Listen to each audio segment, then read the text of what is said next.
वंदे गुरु। आप सभी वैष्णव जनों के चरणों में दंडवत। हरे कृष्ण। नारायणं नमस्कृत्य नरं चैव नरोत्तमं देवीं सरस्वतीं व्यासं ततो जयमुदीरये। हरे कृष्ण। प्रणाम आप सबको। पिछली क्लास में हमने 41 तक लिए थे, 2.41, जिसमें एक निश्चयात्मक बुद्धि की बात हो रही थी।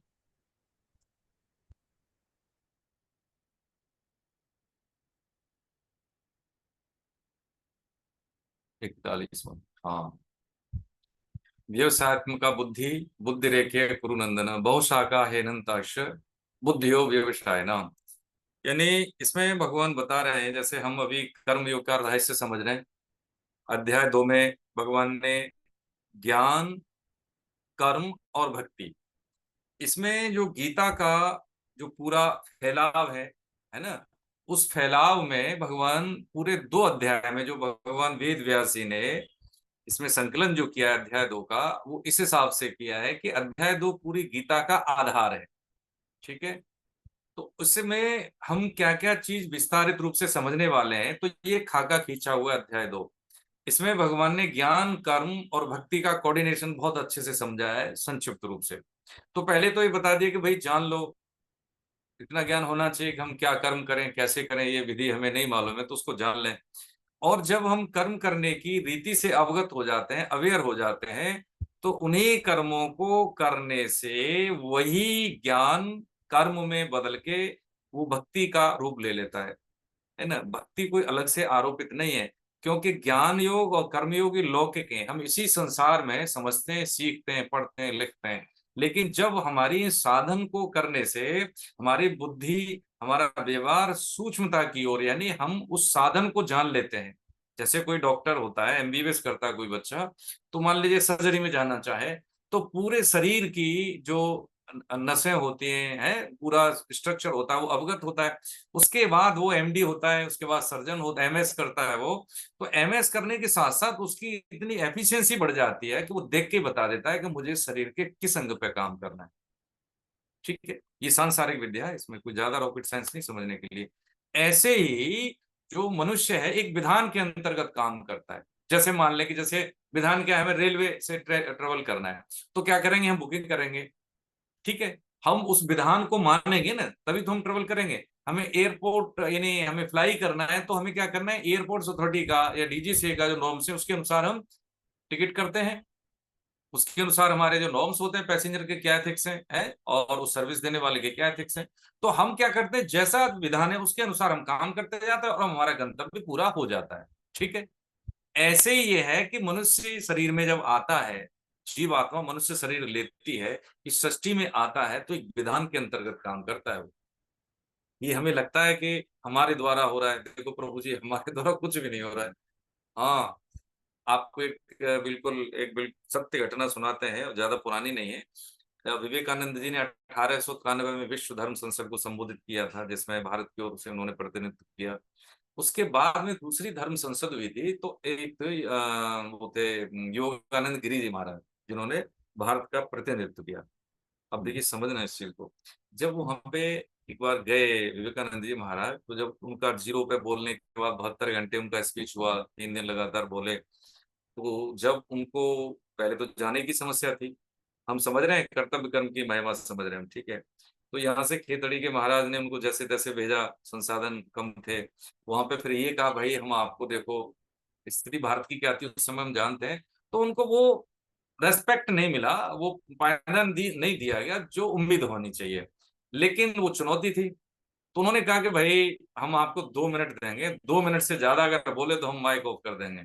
अब देख लीजिए आपको क्या करना है, कैसे करना है, अब आए तो ठीक है। उन्होंने कहा ठीक है भाई। अब देखिए समझे, जब उनको 2 मिनट दिया हुआ, समय 2 मिनट का था, तो उन्होंने क्या किया, केवल अब उन्होंने यही कहा कि ब्रदर्स और सिस्टर ऑफ अमेरिका, यही बोला था। अब देखिए भगवान की कृपा, परमहंस रामकृष्ण जी के शिष्य थे, उन्होंने उनको बोला था, तो विधान एक काम करता है, सांसारिक विधान उनको रोक रहा है, लेकिन भागवत विधान ऐसा था कि उनके मुख से जो निकला, सामने वाले जो बैठे थे, जितने भी श्रोतागण, उनके हृदय में वही वाक्य उतरा। और 2 मिनट की तो बात छोड़िए, 2.5-3 मिनट तो तालियां क्लैपिंग होती रही, क्लैपिंग होती रही। अब जो आयोजक थे उस धर्म संसद के, उनको लगा कि लोगों को इतना आनंद आ रहा है, तो पीछे से बोलता है, महाराज आप तो बोलते रहो, वो बोलते रहो। उसी ने कहा जिसने 2 मिनट के बाद माइक बंद करने की बात बोली, ये सत्य घटना बता रहे, कंटिन्यू। उसके बाद बताइए 72 घंटे बोले वो। अब बात समझने की है, जब ऐसी स्थिति आई, अमेरिका में बाढ़ आ गई उनके प्रवचन के लिए, तो हुआ क्या कि एक बच्चा था उस समय, एज रही होगी उसकी 8-10 साल, तो उसने कहा कि मुझे तो आप अपना शिष्य बना लीजिए।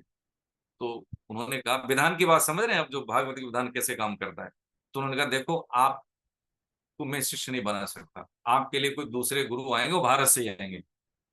उन्होंने कहा, आप ऐसे बात कैसे कह सकते हैं कि दूसरे गुरु आएंगे आपके मेरे लिए और भारत से आएंगे। तो उन्होंने कहा कि देखो बच्चा, आपकी स्थिति को मैं जानता हूँ, आपका जो जो भाव है वो भाव बहुत अच्छा है, भविष्य में आपके हाथ से बहुत अच्छे काम होंगे। वो ज्यादा भविष्यवाणी करते नहीं थे विवेकानंद जी महाराज, लेकिन उस बच्चे की तीव्र इच्छा को देख के उन्होंने कुछ चीजें उनको बताई भविष्य के लिए, कि भारत से जो कोई संत आए और तुमको एक सिल्वर का गिलास दें, सिल्वर माने चांदी का गिलास दें गिफ्ट में, तो मान लेना वो तुम्हारे गुरु जी, उनको भी वर्ण कर लेना सदगुरु। वो बालक मान गया, बात आई गई हो गई। और जब ये करीब करीब उसके करीब 30-35 साल के बाद जब घटना घटी, तो योगानंद जी गिरी महाराज जब गए वहां पे, क्रिया योग के ये महापुरुष थे, और 1-2 बार अमेरिका जाने के बाद जब तीसरी बार यहाँ से गए, तो उनका भी थोड़ा सा दायरा बढ़ गया, लोग जानने लगे।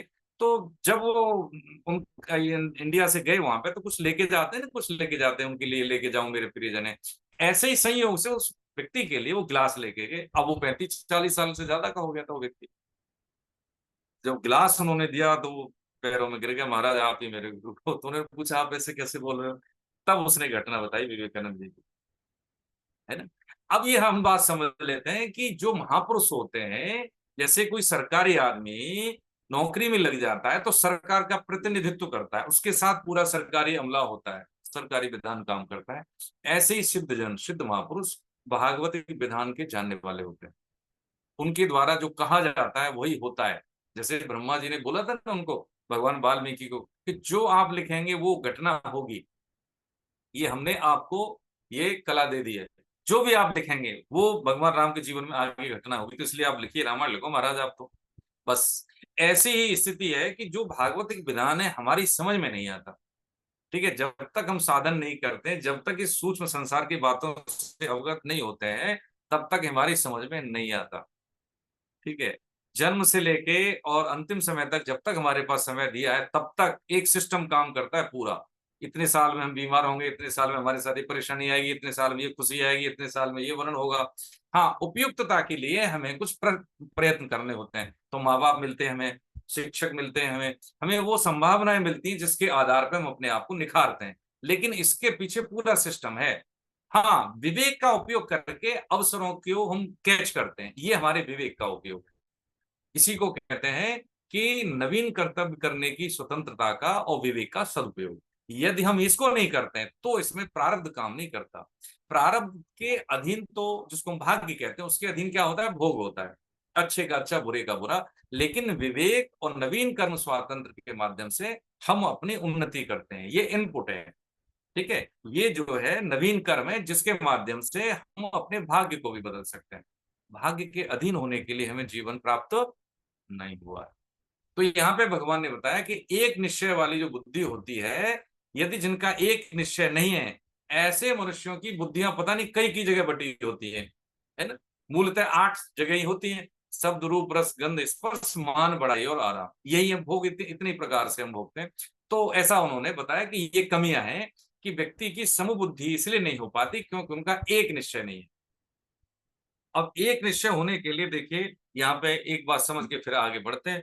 एक निश्चय होने के लिए बस ये है कि देखो, राम नाम का अंक है, राम नाम का अंक है, सब साधन है सुम। जैसे मान लीजिए जीरो कितने ही लगा दें, उसके आगे एक नहीं है तो जीरो ही है ना। तो राम नाम का अंक है सब साधन है सून, और अंक गए कछु हाथ नहीं, और अंक भये 10 गुण। यदि एक के आगे एक जीरो लगाएं तो 10 है, फिर लगा दें तो 100 है, लेकिन यदि एक नहीं है तो अनंत जीरो की कोई वैल्यू नहीं है।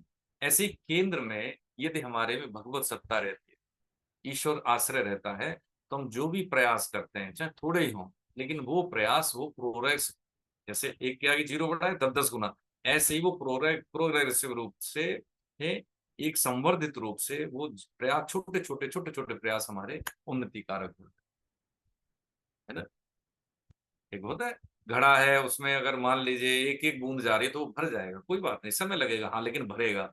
यदि उसमें सुराग हो गया नीचे, तो हम चाहे 1 लीटर पानी डाल दें, कुछ समय के बाद वो भी उसमें से रिस जाएगा। तो जब हम साधन करें तो हमारा कुसंगन हो, हम असाधन नहीं करें, हम पापाचार नहीं करें, है ना। तो बुराई हमारे अंदर है, हमारे चरित्र में, हमारे व्यवहार में, तो उस बुराई को हम कम कर दें। ठीक है, ये ज्यादा अच्छाई है। अच्छाई अच्छाई करने से सीमित अच्छाई होती है, और बुराई कम करने से असीमित अच्छाई होती है। और इससे एक लाभ ये होता है कि हमें अहम भी नहीं रहता। जैसे हमारी कोई गलती आदत में आ जाए तो हमें नहीं लगता कि हम गलती कर रहे हैं, है ना। होता है ना कई बारी। लेकिन यदि अच्छा करते करते, बुराई कम करते करते, तो क्या होगा, जो बचेगा वो अच्छा ही बचेगी। तो अच्छा ही हमारे व्यवहार में आएगी, तो हमें यही नहीं लगेगा कि हम अच्छा व्यवहार करते हैं, ऐसा कुछ अहम भी नहीं रहेगा। बस ये सबसे ज्यादा बड़ी बात है कि हम अच्छे हैं, इस बात का अहम ना हो। ये बहुत बेहतर अच्छाई है, यही संत स्वभाव होता है। संत को नहीं पता होता कि हम कितने अच्छे हैं कितने बुरे हैं, बस वो अच्छा है, उसके व्यवहार में जैसे बुरे आदमी को है उसकी बुराई नहीं लगती, उनको अच्छे आदमी को अच्छा ही नहीं लगता, यही संत स्वभाव। ठीक है, हरे कृष्ण। अब हम देखिए आगे बढ़ते हैं, 42, 43 और 44 कोई पढ़े प्रभु जी। 42, 43 बहुत बहुत बढ़िया श्लोक है ये, है ना। कपाल खोल जिसको कहते हैं कि हमारी बुद्धि को एकदम से सतर्क करने वाले। हरे कृष्ण प्रभु। 42, 43, 44 पढ़े कोई? हाँ, सुमिता जी हैंड रेज कर रही हैं, पढ़िए, कुछ कहना मैं चाहेंगे? हाँ सर, हम्म, पढ़ने के लिए। हाँ। यामिमां पुष्पितां वाचं प्रवदन्त्य विपिक्षितः वेदवादरताः पार्थ नान्यदस्तीति वादिनः कामात्मनः स्वर्गपरा जन्म कर्म फलप्रदां क्रियाविशेष बहुलां भोगैश्वर्यगतिं प्रति भोगैश्वर्यप्रसक्तानां तया बृहत् व्यवसायात्मिकः बुद्धिः समाधौ न विधीयते। हे पृथानंदन, जो कामनाओं में तन्मय हो रहे हैं, स्वर्ग को ही श्रेष्ठ मानने वाले हैं, वेदों में कहे हुए सकाम कर्मों में प्रीति रखने वाले हैं, भोगों के सिवाय और कुछ है ही नहीं ऐसा कहने वाले हैं, वे अविवेकी मनुष्य जिस पुष्पित दिखाऊ शोभा युक्त वाणी को कहा करते हैं, जो कि जन्म रूपी कर्म फल को देने वाली है तथा भोग और ऐश्वर्य की प्राप्ति के लिए बहुत सी क्रियाओं का वर्णन करने वाली है, उस पुष्पित वाणी से जिसका अंतःकरण हर लिया गया है, अर्थात भोगों की ही तरफ खिंच गया है, और जो भोग तथा ऐश्वर्य में अत्यंत आसक्त है, उन मनुष्यों की परमात्मा में एक निश्चय वाली बुद्धि नहीं होती है। अब ये बता रहे हैं कि एक निश्चय वाली बुद्धि का ये परिणाम बताया, सकारात्मक परिणाम बताया, लेकिन यदि हो नहीं पाता है तो क्या कारण है, तो ये बता रहे हैं कि यामिमाम पुष्पिताम वाचम, है ना, प्रवदंते विपक्षित, यानी वेद वादरता पार्थ नान्य दस्ती वादिन, यानी जो कामना है, भोग इच्छा, है ना, स्वर्ग को श्रेष्ठ मान लेते हैं, वेदों में कहे हुए सकाम कर्मों में प्रीति रखने वाले हैं, भोगों के सिवाय और कुछ है नहीं ऐसा कहने वाले हैं, वे अविवेकी मनुष्य कहा है भगवान ने उनको, अविवेकी इस प्रकार की, जिस पुष्पित यानी जो दिखावटीपन है, जो शोभायुक्त वाणी को कहा करते हैं, जो कि जन्म रूपी कर्म फल को देने वाली है। तब भोग और ऐश्वर्य की प्राप्ति के लिए बहुत सी क्रियाओं का वर्णन करने वाले। भोग और ऐश्वर्य क्या, देखिए भोग वही है ना, जो हम देखते हैं, है हमें अच्छा सुनने को मिल जाए, अच्छा देखने को मिल जाए, शब्द रूप रसगंध अच्छा खाने को मिल जाए, ये सब चीजें ऐश्वर्य में आ जाती हैं कि धन संपत्ति, है ना, हमारे पास जो भी सुख सुविधाएं हैं जो हम अपने धन के माध्यम से उनको अवेल कर लेते हैं, तो ये सब क्या ऐश्वर्य है, भोग और ऐश्वर्य। अब यहाँ देखिए दो चीज बात समझने के लिए, इसमें हमें लगता है भगवान ये कहना चाह रहे हैं कि जो कह रहे हैं ना कि वेद अविवेकी मनुष्य, इसमें क्या है, सकाम कर्मों में प्रीत रखने वाले हैं, वेदों में कहे हुए सकाम कर्मों में प्रीत रखने वाले हैं। तो इसका मतलब ऐसा नहीं है कि वेदों की प्रासंगिकता को भगवान कम कर रहे हैं, नहीं। देखिए वेदों में क्या है, वेदों में जो पहला वेदों का शुरुआती का जो भाग होता है उसको कहते हैं कर्म कांड, यजन रीति यानी पूजन विधि। कर्मकांड का मतलब होता है कि हम जैसे देवी देवताओं का पूजन करते हैं, तो इष्ट की जब हम किसी भी देवता को पूजन विधि है जानते हैं और तदनुकूल हम अनुष्ठान करते हैं तो वो हमें फल देते हैं, है ना। तो उसको कहते हैं, पहला जो भाग है उसको कहते हैं कर्म कांड। फिर होता है उपासना कांड, ठीक है, और अंतिम होता है वो ज्ञान कांड होता है। तो इसमें क्या है, वेदों की जो प्रक्रिया है भगवान बता रहे बहुत लेंथी है भैया। उसमें क्या है, सकाम से निष्काम की यात्रा है, कि जो पहले दो कांड हैं, पहला जो दो भाग हैं वेदों का, कर्म कांड और उपासना कांड, ये साधना की आरंभिक अवस्था है। उसमें व्यक्ति को इस कार्य का, पुण्य कार्य का ये फल मिलेगा, इस पूजन विधि से काम करोगे तो ये माता लक्ष्मी ये देंगी, गणेश जी ये देंगे, फलाने देवता ये दे देंगे। तो क्या है कि व्यक्ति को धर्मयुक्त तो आचरण में लगाने के लिए उसकी ये प्रेरणा है। जैसे छोटा बच्चा नर्सरी में जाता है तो माता पिता उसको टॉफी देते हैं, खेलने का कुछ साधन मुहैया कराते हैं, उसको ललक पैदा करते हैं कि तुम्हें स्कूल जाना चाहिए और अपने आप जाना चाहिए। ऐसे ही सांसारिक जीवन में व्यक्ति क्या निष्क्रिय रह जाता है और कोई भी धर्मयुक्त आचरण नहीं करता है, तो उसको ये थोड़ा सा ये प्रेरणा मिलती है कि मैं अच्छा करूंगा तो कम से कम मेरा जीवन सहज रहेगा। लेकिन मुख्य रूप से पढ़ाई कब पूरी होती है, जब व्यक्ति काम वर्ग की कोई विशेषता हासिल कर लेता है जीवन में। जैसे मान लीजिए ग्रेजुएट हो गया, या कोई उसने प्रोफेशनल डिग्री ले ली, कोई डॉक्टर बन गया, इंजीनियर बन गया, तो उसको कहते हैं कि ये कम से कम अपनी शिक्षा का इसने ठीक तरह से अवसान कर लिया है, क्योंकि किसी भी एक फील्ड के लिए, स्पेसिफिक फील्ड के लिए ये बन गया, ठीक है। ऐसे ही आध्यात्मिक चिंतन के विकास में जो ज्ञान कांड है, मूलतः वेदों का उद्देश्य वही है कि सकाम से निष्काम की यात्रा। सामान्य व्यक्ति के लिए वहीं पे उलझ के रह जाता है, सामान्य व्यक्ति की देखो जी हम तो वेदों का अध्ययन करते हैं, ठीक है, वेदों में तो ऐसे लिखा है, इसकी पूजा करो फलाना, हाँ ठीक है, भगवान भी वही कह रहे हैं कि भैया देख बात तो सही है कि वेदों में कहे हुए सकाम कर्मों में प्रीति रखने वाले हैं कौन, जो स्वर्ग को श्रेष्ठ मानते हैं, भोगों को ही श्रेष्ठ मानते हैं, वो वेदों का जो एक भाग है वहीं तक सीमित रहते हैं। लेकिन अंतिम बात वेदों की क्या है, ज्ञान कांड, इसको हम क्या कहते हैं, वेदांत। उपनिषद का जो भाग है वेदों का वही है भाग, ज्ञान कांड, ठीक है। तो अब उसको क्या कहा भगवान ने, कहा ये अविवेकी मनुष्य इस प्रकार की हाँ बातों में उलझ के रह जाते हैं। तो ये क्या है कि यहाँ पे हमें रुकना नहीं चाहिए। कई बार होता है ना कि जैसे हमने अपने दादा दादी के नाम से कोई है, जैसे हमने मंदिर में कुछ दान दे दिया, पंखे लगवा दिए, कहीं बेंच लगवा दी या प्याऊ लगवा दिया और कोई वगैरह वगैरह, हमने कोई स्ट्रक्चर बनवा दिया और हमने नाम लिख दिया, तो देखिए ये पतन है। हाँ ये पतन है।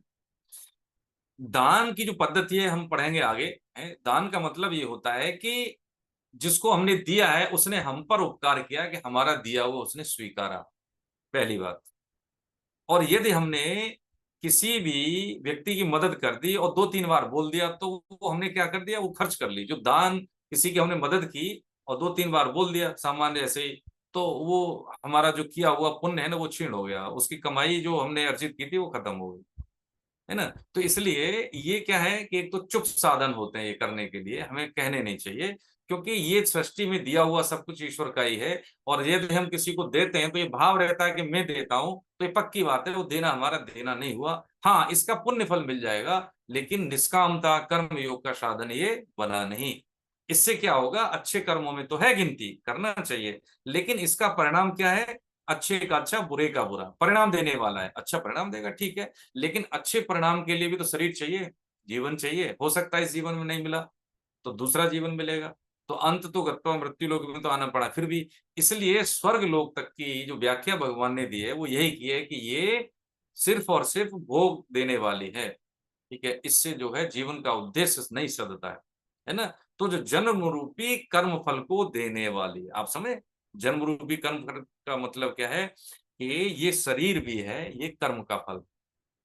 कौन से कर्म का फल? अच्छे बुरे दोनों कर्मों का फल है मनुष्य शरीर, है ना? और पुण्य कर्म का फल क्या होता है? उच्च योनि, स्वर्गलोक, है ना?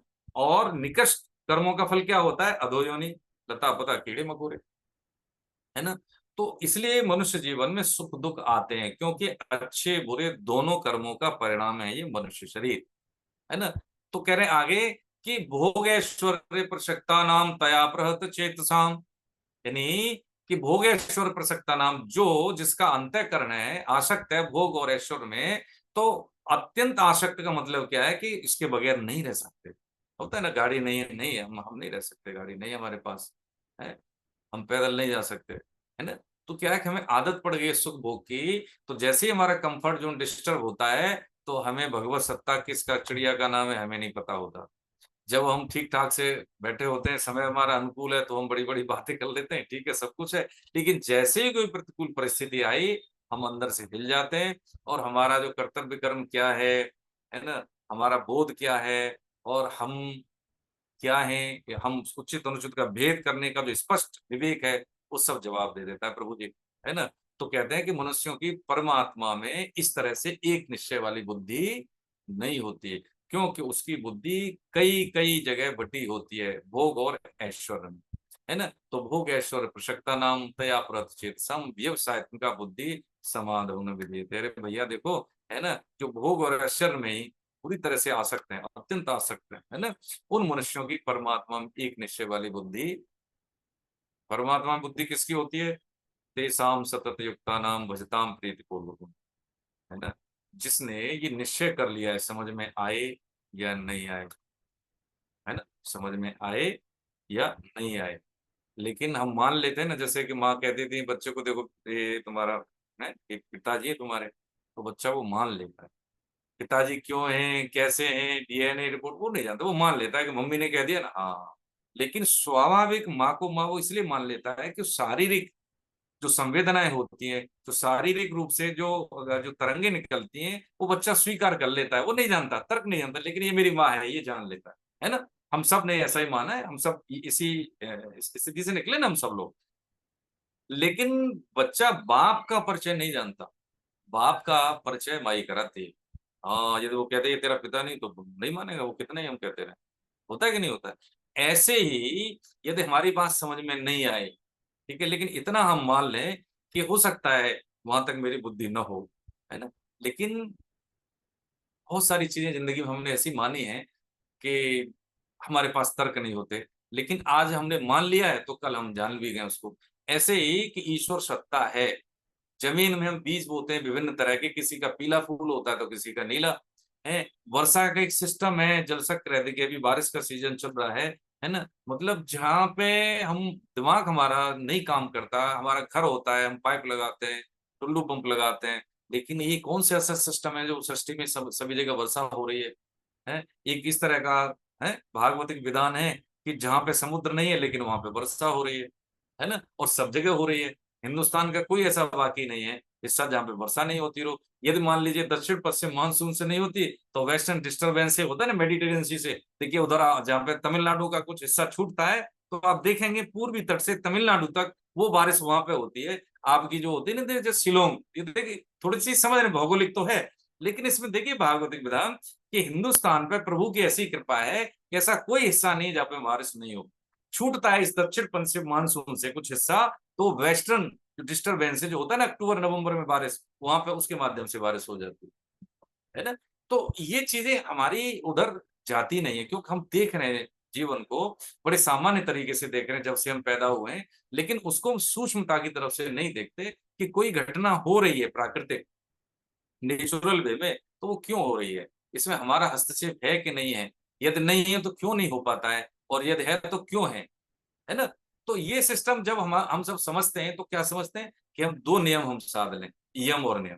देखिए, अष्टांग योग के जैसे गीता हम पढ़ रहे हैं, गीता को पढ़ने का देखिए 2 तरीके हैं। कम से कम समय में ज़्यादा से ज़्यादा चीजों को समझने का, या हम कहें कि स्पीड बढ़ाने का दो तरीके हैं। कि जैसे मान लीजिए किसी को रोग, हम भवरोग में ही तो है, हम सबको भवरोग है ना? तो रोग है किसी को, मान लो डायबिटीज है, तो क्या करता है कि डॉक्टर के पास जाएगा, टेस्ट करवाएगा। जब ये सिद्ध हो जाता है कि देखो आपको डायबिटीज है, तो पहले तो हमें मानना चाहिए कि भाई देखो हमें हाँ डायबिटीज है, मान लें, ठीक है। तो यहाँ से काम शुरू हो गया अच्छाई का। दूसरा क्या है कि जो उन्होंने प्रेस्क्रिप्शन दिया है दवाई का, उसको हम खरीद लें, ठीक है, खरीद लिया। जो परहेज बताए उसको कर लें। अब दो तरह से काम होता है, एक तो परहेज और दूसरा दवा। तो वो ठीक भी हो जाएगा, मरीज हो जाता है, ठीक होता है। हाँ, कुछ लोग ऐसे होते हैं जिसमें कंटिन्यूस क्रोनिक डिसीज होते हैं, तो दवाई ज्यादा लेनी पड़ती है। लेकिन कुछ जीवन के आरंभिक काल में पकड़ में आ जाते हैं जल्दी में ही, तो वो ठीक हो जाते हैं। अब उसके लिए क्या हुआ कि हमने माना, जैसा उन्होंने एडवाइस किया वो हमने चीज अपने लिए खरीदी। मेडिकल स्टोर में तमाम दवाइयां होती हैं, लेकिन हमारे लिए कौन उपयुक्त है, वो कोई जानकारी बताएगा। शास्त्र ऐसे ही तमाम तरह के विधान है उसमें, लेकिन उस शास्त्र में से मेरे लिए क्या उपयुक्त है, मैं उस चीज को समझूं बस। बाकी शब्द ज्ञान है, उससे मुझे कोई लेना देना नहीं है। ज्यादा शब्द ज्ञान होने से क्या है, एक तो क्या होता है, मतभिन्नता होती है, व्यक्ति को तर्क में फंसता है, जो उपयुक्त चीजें हैं उसके हाथ से छूटती हैं। और फिर क्या होता है कि देखो, टैक्स किस पे लगता है, जिसकी इनकम ज्यादा हो। परीक्षा ज्ञान की किसकी होती है, जो ज्यादा ज्ञानी बनता है ना, बस उसी की दिक्कत होती है। अकिंचन भाव में जो रहते हैं, आता सब है लेकिन दिखाते नहीं है, वो जीत जाता है। तो इसलिए हमारे काम की चीज इसमें से क्या है, अर्जुन को यही समझा रहे हैं। कि वो क्या कह रहे थे, वेदों की बात उन्होंने अप्रासंगिक बोल दी कि मैं तेरे को वो चीज बताऊंगा नहीं। मैं कौन सी चीज बताऊंगा, जो काम की है। अभी तेरे पास इतना समय नहीं है ना। मैं लंबी लंबी बात कहूं, वेदों की बात प्रामाणिकता से, नहीं नहीं नहीं नहीं, वो समय नहीं तेरे पास। तेरे पास कितना समय, फूड सप्लीमेंट की तरह कैप्सूल है गीता, बस इसको समझ ले। हाँ, वेदों से भी आगे तेरी स्पीड बढ़ जाएगी। तो वो चीज यहाँ भगवान ने कह दी है कि जो जो पुष्पित वाणी से जिसका अंतःकरण हर लिया गया है, दिखावटी है, मेरे पास ये है, मेरे लोग जानते हैं, मैं जहाँ जाता हूँ वहां पे लाइन वहीं से शुरू होती है, और मेरा एक भाई स्टेटस है, भोगों की तरफ खिंच गया है, भोग और ऐश्वर्य में अत्यंत आसक्त है। उन मनुष्यों की परमात्मा में, हाँ, उसको ये बात समझ में आएगी। हो सकता है कभी कभी दिखाने के लिए ही वो कभी कभी धार्मिक कार्यक्रमों को है अटेंड कर लेना, या धार्मिक कार्यक्रम आयोजित कर लेना, उससे उसका अध्यात्म से कोई लेना देना नहीं होता है, केवल दिखाने मात्र से। देखिए, भागवतम का अनुष्ठान यदि हम अपने आप भी कर लें, कोई जरूरी नहीं 50 लाख की हम कथा कराएं, ये तो सब दिखावटीपना है। उसका लाभ उतना ही होगा जितना कि हम अपने आप अगर कर लेते हैं, या किसी ज्ञानी जी से, जो भी सिद्ध है, जो कोई संस्कृत का वाचन कर सकते हैं। यदि कोई ऐसा हमसे निकृष्ट कर्म हो जाता है, तो उसके लिए प्रायश्चित के तौर पर भागवतम का अनुष्ठान की संज्ञा दी जाती है। तो उसमें सिद्धजन यही कहते हैं कि इसमें कोई ज्यादा धन की आवश्यकता नहीं है। सृष्टि में अध्यात्म के लिए कोई धन की आवश्यकता नहीं है। अध्यात्म के लिए क्या है, समर्पण की आवश्यकता है, श्रद्धा की आवश्यकता है। दिखाने की कोई जरूरत नहीं। देखिए, ये जो गीता है, ये प्रैक्टिकल अप्रोच वाले। आज हमारे समाज में जो विसंगतियां हैं, है ना, कुछ चीजें कालांतर में ऊंच और नीच की भावना पैदा करने वाली चीजें क्या है, ये बुराइयां हैं समाज में जो जुड़ गई, है ना। इसको रिवील करने के लिए, इनका उन्मूलन करने के लिए जरूरी है कि हमारे युवा, आप जैसे लोग इस चीज को एक बार समझ लें, तब अपने बच्चों को भी समझा पाएंगे। आप जैसे लोग देखिए समाज की धरोहर होते हैं, है ना। क्योंकि देखिए, हम आपको एक बार और देखो निवेदन करें, इसमें ऐसा नहीं है, हम वही सत्य वचन बोल रहे हैं जो सिद्धजन कहते हैं कि जिसको भगवान नाम में रुचि है, अपने ग्रंथों में रुचि है, हमारे लिए वो आदरणीय है। इसलिए हम आपको शरण वंदन करते हैं। इसलिए करते हैं क्योंकि एक जिम्मेदारी है। अगर हम मान लें तो बहुत बड़ी जिम्मेदारी है। अगर हम इसको छोटे रूप में समझे तो परिवार की जिम्मेदारी तो हमारी है। हम जिस घर में पैदा हुए हैं, हमारे बच्चे हैं, हमारे माता पिता हैं, उनके प्रति, अपने निजी जन हैं, उनके प्रति तो हमारी जिम्मेदारी बनती है कि नहीं बनती है। उनके साथ हम कैसा व्यवहार करें, उनका स्वास्थ्य कैसे ठीक रहेगा। हमारे व्यवहार से बहुत सारे रोग ठीक हो जाते हैं, तो क्यों ना उनको हम करें, है ना। हमारे वचनों की कमी के कारण दूसरे के हृदय में कष्ट होता है अपने निजी जनों में, तो क्यों हम उस कंजूसी को करें। हम क्यों नहीं करें कि पिताजी मैं आपसे बहुत प्रेम करता हूँ, हम मिस करते हैं आपको। हम आपके पास नहीं रह पाते लेकिन मिस करते हैं। देखें, दवाइयां बंद हो गई। ये क्या है? एक निश्चयात्मक बुद्धि का मतलब है कि केंद्र में ईश्वर है। केंद्र में ईश्वर, इसका मतलब क्या है? इसका मतलब ये है कि मैं इस परिवार में आ गया हूं विधान के अनुसार, हमने कोई एप्लीकेशन नहीं दी, कई बार हमने समझा इसको, तो इसका मतलब क्या है, भगवान ने ही मुझे इस परिवार में भेजा है, तो ईश्वर के ही जन हो गए ना, प्रभु की ही इच्छा कि मैं इसी परिवार में आऊं। ये प्रभु की इच्छा है इस परिवार में मैं बेटा बनूं, इसी परिवार में वंश वृद्धि करूं, तो मेरी जो संतान आने वाली है, मैं जिनकी संतान हूं, दोनों के प्रति मेरा क्या है, लिंक है ना। तो मुझे क्या करना है, उन दोनों के प्रति कल्याणकारी कार्य करना है मुझे, हाँ पूरा पुरुषार्थ करना है। देखिए जितना हम, ये शरीर में शक्ति है, समझ है, समय है हमारे पास, उसका जितना हम दोहन कर लेंगे ना, वो ही इसका सदुपयोग है। बाकी तो सबका नाश होना है। नाश का मतलब है खराबी तो होना है। गंगा जल बह रहा है, नदी गंगा बह रही है, हमारे काम क्या क्या, आचमन कर लिया बस, वो काम क्या, बाकी तो जल तो बह गया ना। ऐसे ही जो हमारी शक्ति है, सामर्थ्य है, समझ है, ये सब जा रही है, हमारे हाथ में नहीं है, खप रही है। लेकिन इसका हमने दोहन कर लिया, पुरुषार्थ कर लिया, खींच के पुरुषार्थ कर लिया, प्रेम से व्यवहार कर लिया, है ना, ये कमाई है। इसी पे ऑडिट होना है। और किसी पे ऑडिट नहीं होना है। हाँ आप लाख कहें कि मैं सामने ठीक लग रहा हूँ, ठीक बोल रहा हूँ, कितने ही अच्छा आदमी होगा, लेकिन नहीं, यदि मेरा जो है डिलीवरी कैसी है, व्यवहार दूसरों के प्रति कैसा है, हकीकत में, बस उसी पे ऑडिट होना है। लाइफ में कभी रिटेक का मौका नहीं मिलता, रियल लाइफ में। रील की लाइफ में मिल जाएगा रिटेक का, लेकिन इसमें नहीं मौका मिलता। इसमें जो हमने कर्म के अनुसार जो बो दिया, वो होना ही होना है। जैसे प्रमाणिक तौर पे हम समझ रहे हैं कर्म कैसे होते हैं। कर्म होते हैं, तीन तरह के होते हैं। एक तो होता है कर्म जिसका फल होता है, एक होता है अकर्म जिसका फल नहीं होता, अच्छे का अच्छा नहीं होता, बुरे का बुरे नहीं। कैसे नहीं होता, कि जब हम कोई भी कर्म निष्काम भाव से करते हैं, तो वो फलजनक नहीं होता। ठीक है, अब जैसे आप सब बैठे हैं, ठीक है, आप सब बैठे हैं, इसका एक हमारा सिस्टम है कि ठीक है, आप वर्तमान में, आप हमारे लिए सबसे महत्वपूर्ण है क्योंकि आप सम्मुख हैं। ठीक है, निष्कामता क्या है इसमें, निष्कामता ये है कि आप अपने अपने परिवारीजनों को, जहां जहां आप हैं, उन संबंधितों के लिए, जिस जिस जगह काम करते हैं, उस वातावरण के लिए आप क्या होंगे, हाँ गीता के साधक होंगे। आप क्या होंगे, मनुष्य के लिए प्रेरक होंगे। आप क्या होंगे, सबको देने वाले होंगे। आप क्या होंगे, क्या देने वाले होंगे, सुविधा देने वाले होंगे, व्यवहार से, स्वभाव से देने वाले होंगे, परवरिश देने वाले होंगे। जहां भी देंगे आप कुछ न कुछ तो डोनेट करने वाले होंगे, कि नहीं, वो स्माइल देने वाले होंगे, है ना, प्यार से बात करने वाले होंगे। तो इसका मतलब क्या हुआ, कि हमारी जो सेवा हुई, जहां जहां आप जाएंगे, भगवत कृपा से वो सेवा हमारी आपके व्यवहार से हमारी पूरी हो रही है। ठीक है, अब इसके लिए ये थोड़ी है कि मान लीजिए ठीक है, हम बहुत ज्यादा ज्ञानी है तो हमें कोई नोटिस करे, नहीं, ये सब चीजें नहीं, क्योंकि हमें भी किसी ने दिया है, हम आपकी सेवा में उपस्थित हैं। तो क्या है कि यदि किसी कर्म को बिना किसी कामना के सेवा रूप में कर देना, वो क्या होता है, अकर्म होता है, वो फलजनक नहीं होता, न अच्छा न बुरा, कोई परिणाम नहीं मिलता उसको। कर्म फलजनक, अकर्म जो फल का कोई उसमें उत्तरदायी नहीं होता, परिणाम नहीं मिलता उस कर्म का, उसको कहते हैं अकर्म। एक होता है निकृष्ट, यानी उसको कहते हैं, एक तो होता है शास्त्र विहित कर्म हो गया, अकर्म हो गया, एक हो गया विकर्म। विकर्म का मतलब होता है जो निकृष्ट कर्म होते हैं उसको विकर्म कहते हैं, है ना। जो माता पिता की सेवा नहीं करें, हम पुत्र हैं तो हमारा धर्म है माता पिता की सेवा करना। हम लोक सेवक हैं तो हमारा है लोक हित में कार्य करना, है ना। हम विद्यार्थी हैं तो हमें विद्यार्थी जीवन को कसौटी पे कसना, ये हमारा धर्म है। यदि हम ऐसा नहीं करते हैं तो वो निकृष्ट कर्म है, जिसको कहते हैं विकर्म। ठीक है, तो तीन तरह के कर्म समझे, कर्म जिसका फल होता है, अच्छे का अच्छा, बुरे का बुरा। एक होता है अकर्म, यानी निष्काम भाव से किया हुआ कर्म अकर्म होता है, ये फलजनक नहीं होता।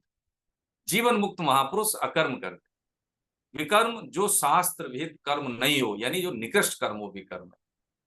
ठीक है, तो हमें कौन सा कर्म करना चाहिए, अकर्म। अकर्म का मतलब है बेटे की सेवा करनी है, पत्नी की सेवा करनी है, माता पिता की सेवा करनी है, बिना ये कि ये हमारे सेवा करेंगे या नहीं करेंगे, कोई लेना देना नहीं, हमें अपना बेस्ट करके देना, आगे बढ़ जाना बस। यदि जहां पे हमने चाह लिया तो फिर वो कर्म रह गया, अकर्म नहीं हुआ, बस इसी को कहते हैं बंधन। तो मनुष्य जीवन मिला है, किस लिए मिला है, एक निश्चयात्मक बुद्धि, मतलब क्या है कि मुझे श्योर शॉट लेना भैया। प्रहलाद जी के पिताजी थे हिरण्यकश्यपु, दैत्यराज, जानते हैं, लेकिन उनके घर में भक्त पैदा हो गया। अब देखिए ये चीज है कि जब प्रहलाद जी को पहली बार पिता के सामने प्रस्तुत किया गया, तो बड़े स्नेह से उसने गोद में लिया, और हालचाल पूछा तो उसने हरि का नाम लिया। हरि का जैसे ही नाम लिया तो उसने गोद से फेंक दिया उसको। तू हरि तू कैसे जानता है, तो उन्होंने कहा, अरे पिताजी आप ऐसे कैसे कर सकते हो, वो तो संसार में वही हरि है और कौन है। आप हर जगह नहीं रह सकते, आप यहाँ हो तो दूसरी जगह नहीं हो, लेकिन हरि तो सब जगह है। लेकिन जब उसने बात कही तो उसने क्या किया, हिरण्यकशिपु ने, उसने उसको डांटा और भगवान को अपशब्द कहे। तो पता है प्रहलाद जी ने क्या किया, दैत्यराज, पिताजी नहीं कहा। देखिए यही स्वधर्म है, यहाँ पे हमें यही देखना है कि पाप की बात तो बाप की भी नहीं माननी चाहिए। प्रहलाद ने देखो अपने पिता की बात नहीं मानी है, भरत जी ने माता कैकेयी की बात नहीं मानी, विभीषण ने अपने भाई के, मतलब संबंधियों को समझ रहे हैं कि जहां पे एक निश्चयात्मक बुद्धि का मतलब है केंद्र में भगवान है, तो उसके बाद हमसे जाने अनजाने में भी भूल नहीं होती, भूल से भी भूल नहीं होती। यदि केंद्र में भगवान नहीं है तो फिर दिक्कत है, फिर गलतियां होने के चांस ज्यादा है, ज्यादा है और सर्वदा ज्यादा है। जैसे होता है ना कि निष्ठा हो जाती है उसकी, जैसे ही विवाहिता की जब कन्या की शादी हो जाती है तो उसका विवाह होने के बाद में उसके केंद्र में पति रहता है, उसके केंद्र में उसका सास है, ससुर है, देवर है ननद है, सब है। व्यवहार किसके माध्यम से, उसके पति के माध्यम से। पति का पिता ससुर है, माँ उसकी सास है, बहन उसकी ननद है। लेकिन केंद्र में यदि पति नहीं है तो उसका क्या लेना देना। ऐसे ही सृष्टि के विधान में क्या है कि यदि चतुर्सयाना साधक क्या करता है, केंद्र में भगवान को रखता है, तो उसके बाद जितने भी उसके कर्म होते हैं या हम कहें जिम्मेदारियां होती हैं, सांसारिक जिम्मेदारियां होती हैं, वो सब कुछ निभाता है। विभाग एक है, दो विभाग है नहीं, देखिए कुल मिला के हम कंक्लूड करें इस चीज को, विभाग एक हो गया। हम कहें कि भाई देखो अनुपम जी क्लास अटेंड कर रहे हैं, देखो 2 घंटे के लिए, ये तो भाई भगवान का काम हो गया। बाकी के बच्चे कौन से घंटे, 22, तो वो क्या, वो काम नहीं है भगवान। ये फिर गलत है, क्योंकि ये अटेंशन हमने बना दी कि ये विभाग बना दी, ये सांसारिक, ये अध्यात्म, नहीं नहीं नहीं। विभाग एक ही है, सब अध्यात्म है कि हाँ इसमें कोई नहीं, बिल्कुल 24 घंटे हम भागवतिक कार्य कर रहे हैं। सामान्य भाषा में समझे कि मान लीजिए कोई 2 लाख रुपए महीने कमा रहा है, तो अपने पे कितना खर्च करता है, मुश्किल से 10% नहीं। माता पिता बच्चों की सेवा, समाज की सेवा, जो भी हमारे पास कार्य जिम्मेदारी है, बस ऐसी बात है कि शुद्ध आय का सेवन, नौकरी करना, व्यवसाय करना, माता पिता की सेवा करना, और जो भी है अपने आध्यात्मिक विकास के लिए स्वाध्याय करना, ये सब एक ही विभाग में है। हम विभाग दो बना लेते हैं, एक संसारी और एक आध्यात्मिक, ये गलत नहीं, यही यहीं से शुद्धि हो जाती है।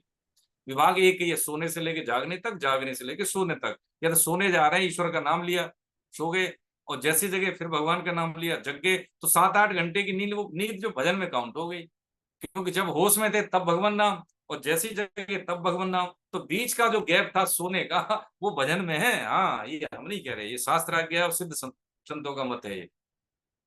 और जब ये आदत में आ जाता है सोते समय और जागते समय, तो स्वभाव से फिर क्या है, जैसे जिस नाम को लेके सोते हैं, स्वभाव से वो नाम चलते हुए हम जगते हैं फिर। ये करके देखना, कभी ऐसा होता है, आदत में आ जाता है चीजें, है ना।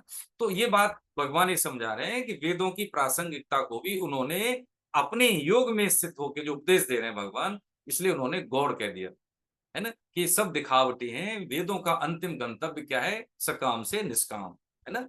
ज्ञान कांड की बात, वेदांत की बात, जैसे कि उपनिषद की बात जो कही, लेकिन वो मैं तेरे को अभी बता देता हूं। यदि जीवन के आरंभ में एक निश्चयात्मक बुद्धि हो जाए हमारी, तो बाकी का जीवन हमारा बड़ा कैसा होता है, कष्ट रहित, क्लेश रहित, दुविधा रहित, आनंद में इसी का नाम होता है। कष्ट नहीं है, क्लेश नहीं है, द्वंद नहीं है हमारा जो हमें करना है, हमें श्योर शॉर्ट हमें पता है, तो क्या होगा कि वो फिर हमारा जीवन कैसा होगा, शांत, निर्मल, कोई हलचल नहीं होती इसमें, कोई हाइपरटेंशन, कोई बीपी, है कोई भी, जैसे ये सब चीजें बाहर के जो रोग ओढ़े हुए हैं, ये आजकल देखा जाए तो हमारे स्वभाव जनित रोग हैं। और ये कुछ हो सकता है हेरिडिटरी वाली जो होती है ना, जैसे पेरेंट्स को प्रॉब्लम है शुगर की, तो बच्चों को भी हो गई, देखा जाए तो ये हमारे जो है अतिरिक्त अनवांटेड जो थॉट होते हैं, उनके माध्यम से हमारा जो स्वभाव बदल जाता है, स्वभाव जनित जो रोग है ये, है ना। ये हम अपनी नियमित जीवनचर्या, ठीक है, सत्य का अनुपालन, शुद्ध आय का सेवन करके देख लें प्रभु जी, कुछ समय का अनुष्ठान। इसका मतलब यही है कि प्रत्यक्ष अवगम, अध्याय 9 में है ना, इस जो विद्या के 8 लक्षण हैं, जिसमें से एक पहला क्या है कि इसका प्रत्यक्ष अनुभव होने वाला है ना। जब हम इसको करते हैं, आचरण में लेके आते हैं, तो अभी अभी घटता है ये चीजें, अभी घटती है चीजें। तो आप इसको करके देख लें एक बार। तो एक निश्चयात्मक बुद्धि का मतलब ये है कि हम सबसे पहले एक, हमने फिर हम बात दोबारा से निवेदन करें, उद्देश्य राइटिंग लिखें। दूसरा कि कम से कम एक माला तो हम कर ही लें, जैसे भी, जो भी, क्योंकि नाम जप के लिए बैठना जरूरी नहीं है। जो सिद्ध मंत्र होते हैं उनके लिए बैठना और थोड़ा सोचाचार की आवश्यकता होती है। लेकिन एक जो महामंत्र है हरे कृष्ण वाला है, जिसको हम बोलते हैं बार बार, हरे कृष्ण कृष्ण कृष्ण हरे हरे, हरे राम राम राम हरे हरे, इसमें कोई भी विधि निषेध नहीं है, हम कभी भी कर सकते हैं। ठीक है, तो आप उसको करके देखें, कुछ समय के बाद में हम तो अनुभव से कहेंगे आपको लाभ मिलेगा ही मिलेगा। इससे हमारी दृष्टि क्या होती है, दृष्टि में जो स्थूलता है वो समाप्त होकर सूक्ष्म दृष्टि के लिए हमारा पदार्पण होता है आगे के लिए। तो ये जो एक निश्चयात्मक बुद्धि का मतलब यही है कि अब तक हमने जो किया है, अब तक देखिए उससे हमें शांति नहीं मिली, उससे हमें ये नहीं लगता है कि जीवन का उद्देश्य हमने पा लिया है, तो पक्की बात है अब तक के प्रयास हमारे ठीक नहीं। अब क्या करना है, हमें कुछ भिन्न ढंग अपनाने होंगे।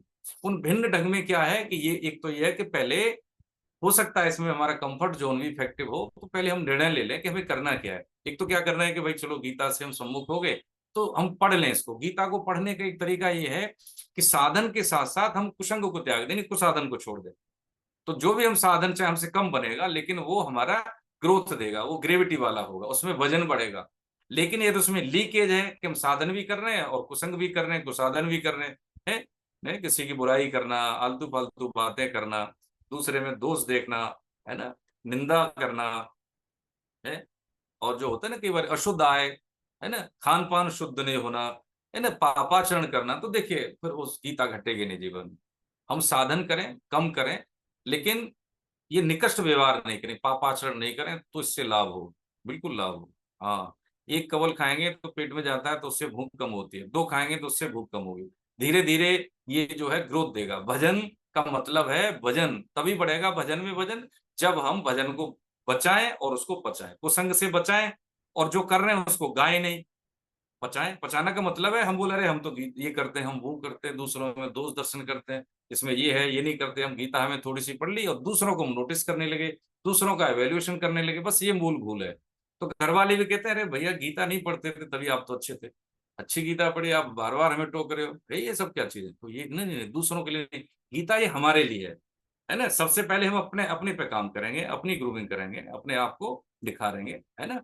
वैल्यू एडिशन का मतलब है हम अपने में, दूसरों में नहीं करना है। तो गीता घटेगी वहीं से घटेगी। फिर ये हमें दूसरों को प्रचार की जरूरत नहीं है।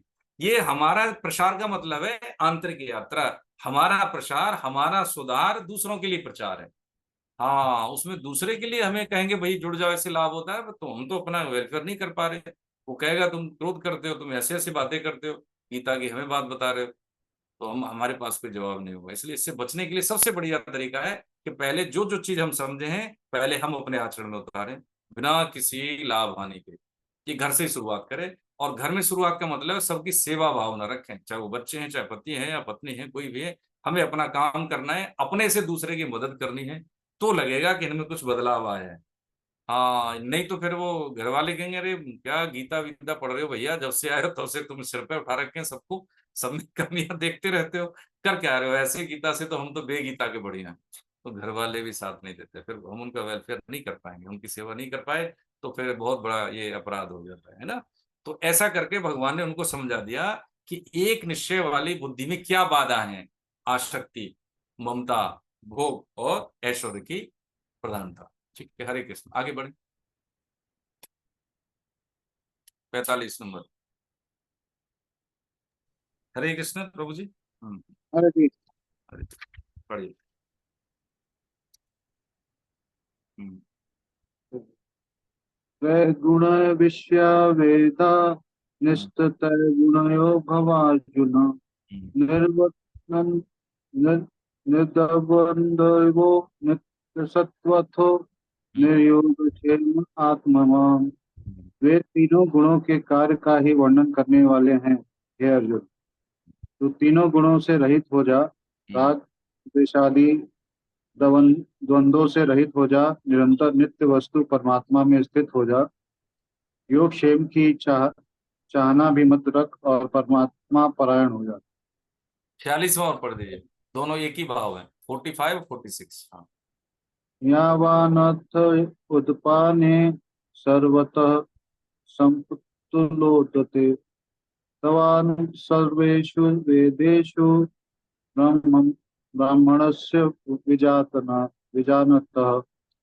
सब तरफ से परिपूर्ण महान जलाशय के प्राप्त होने पर छोटे गड्ढों से भरे जल में मनुष्य का जितना प्रयोजन रहता है, अर्थात कुछ भी प्रयोजन नहीं रहता।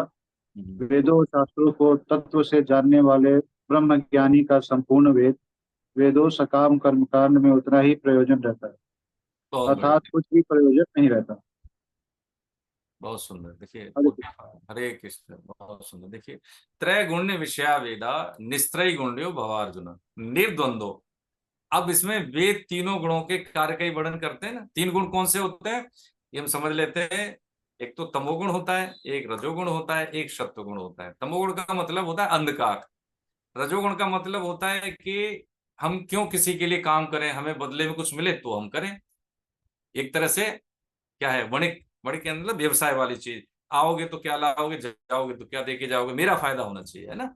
रजोवृत्ति जिसको बोलते हैं रजोगुण। एक होता है सत्वगुण, जिसमें कहते हैं प्रकाशवान, निर्मलता।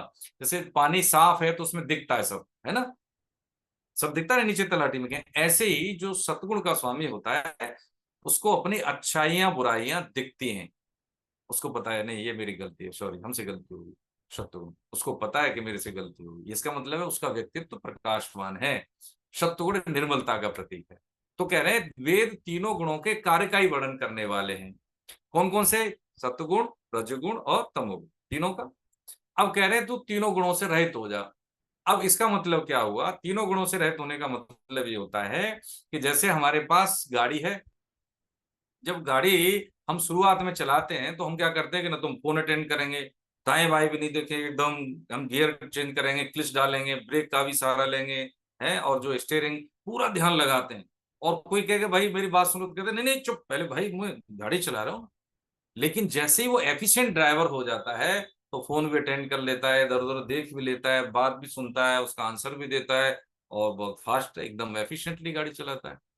इसका मतलब क्या है कि उसने क्लिच, ब्रेक, एक्सीलेटर, ब्रेक तमोगुण, क्लिच रजोगुण, एक्सीलेटर सतोगुण, यानी तीनों का कोऑर्डिनेशन उसने साध लिया और स्टीयरिंग चला रहा हो। बस यही चीज है कि साधना के आरंभिक चीज है। जैसे बड़ी भारी भारी लग रहे हैं हमें, ये है क्या चीज, हमने कभी पढ़ी नहीं, इंग्लिश मीडियम वाले लोग हैं हम, हमें इनका कोई समझ ही नहीं आता। भारी भरकम शब्द उसको देख के ही हम भाग जाते हैं, क्या गीता वीता हमारी कहाँ समझ में आएगी। तो ये हमारा काम है अपने बच्चों को सरल भाषा में उनको समझाना, है ना। कभी कभी होता क्या है कि मान लीजिए हमें अनुकूल परिस्थितियां नहीं मिलती, हम दूसरे के साथ अच्छा व्यवहार करते तो हमें गुस्सा आता है, तमोगुण। ठीक है, हमने अच्छा व्यवहार किया तो दूसरा भी हमसे अच्छा व्यवहार करे, ये उम्मीद करना रजोगुण। ठीक, ठीक है। उनको बात हमारी समझ में नहीं आई, अनुपम जी को लग रहा है पता नहीं क्या है, लेकिन वो छोटा है हमसे उम्र में, भाई हमें कोई बात नहीं, आज नहीं कल आ जाएगी, लेकिन अच्छा लड़का है, ठीक है। सुन तो रहा है ना गीता थोड़ा भाई, लेकिन आज नहीं समझ गए।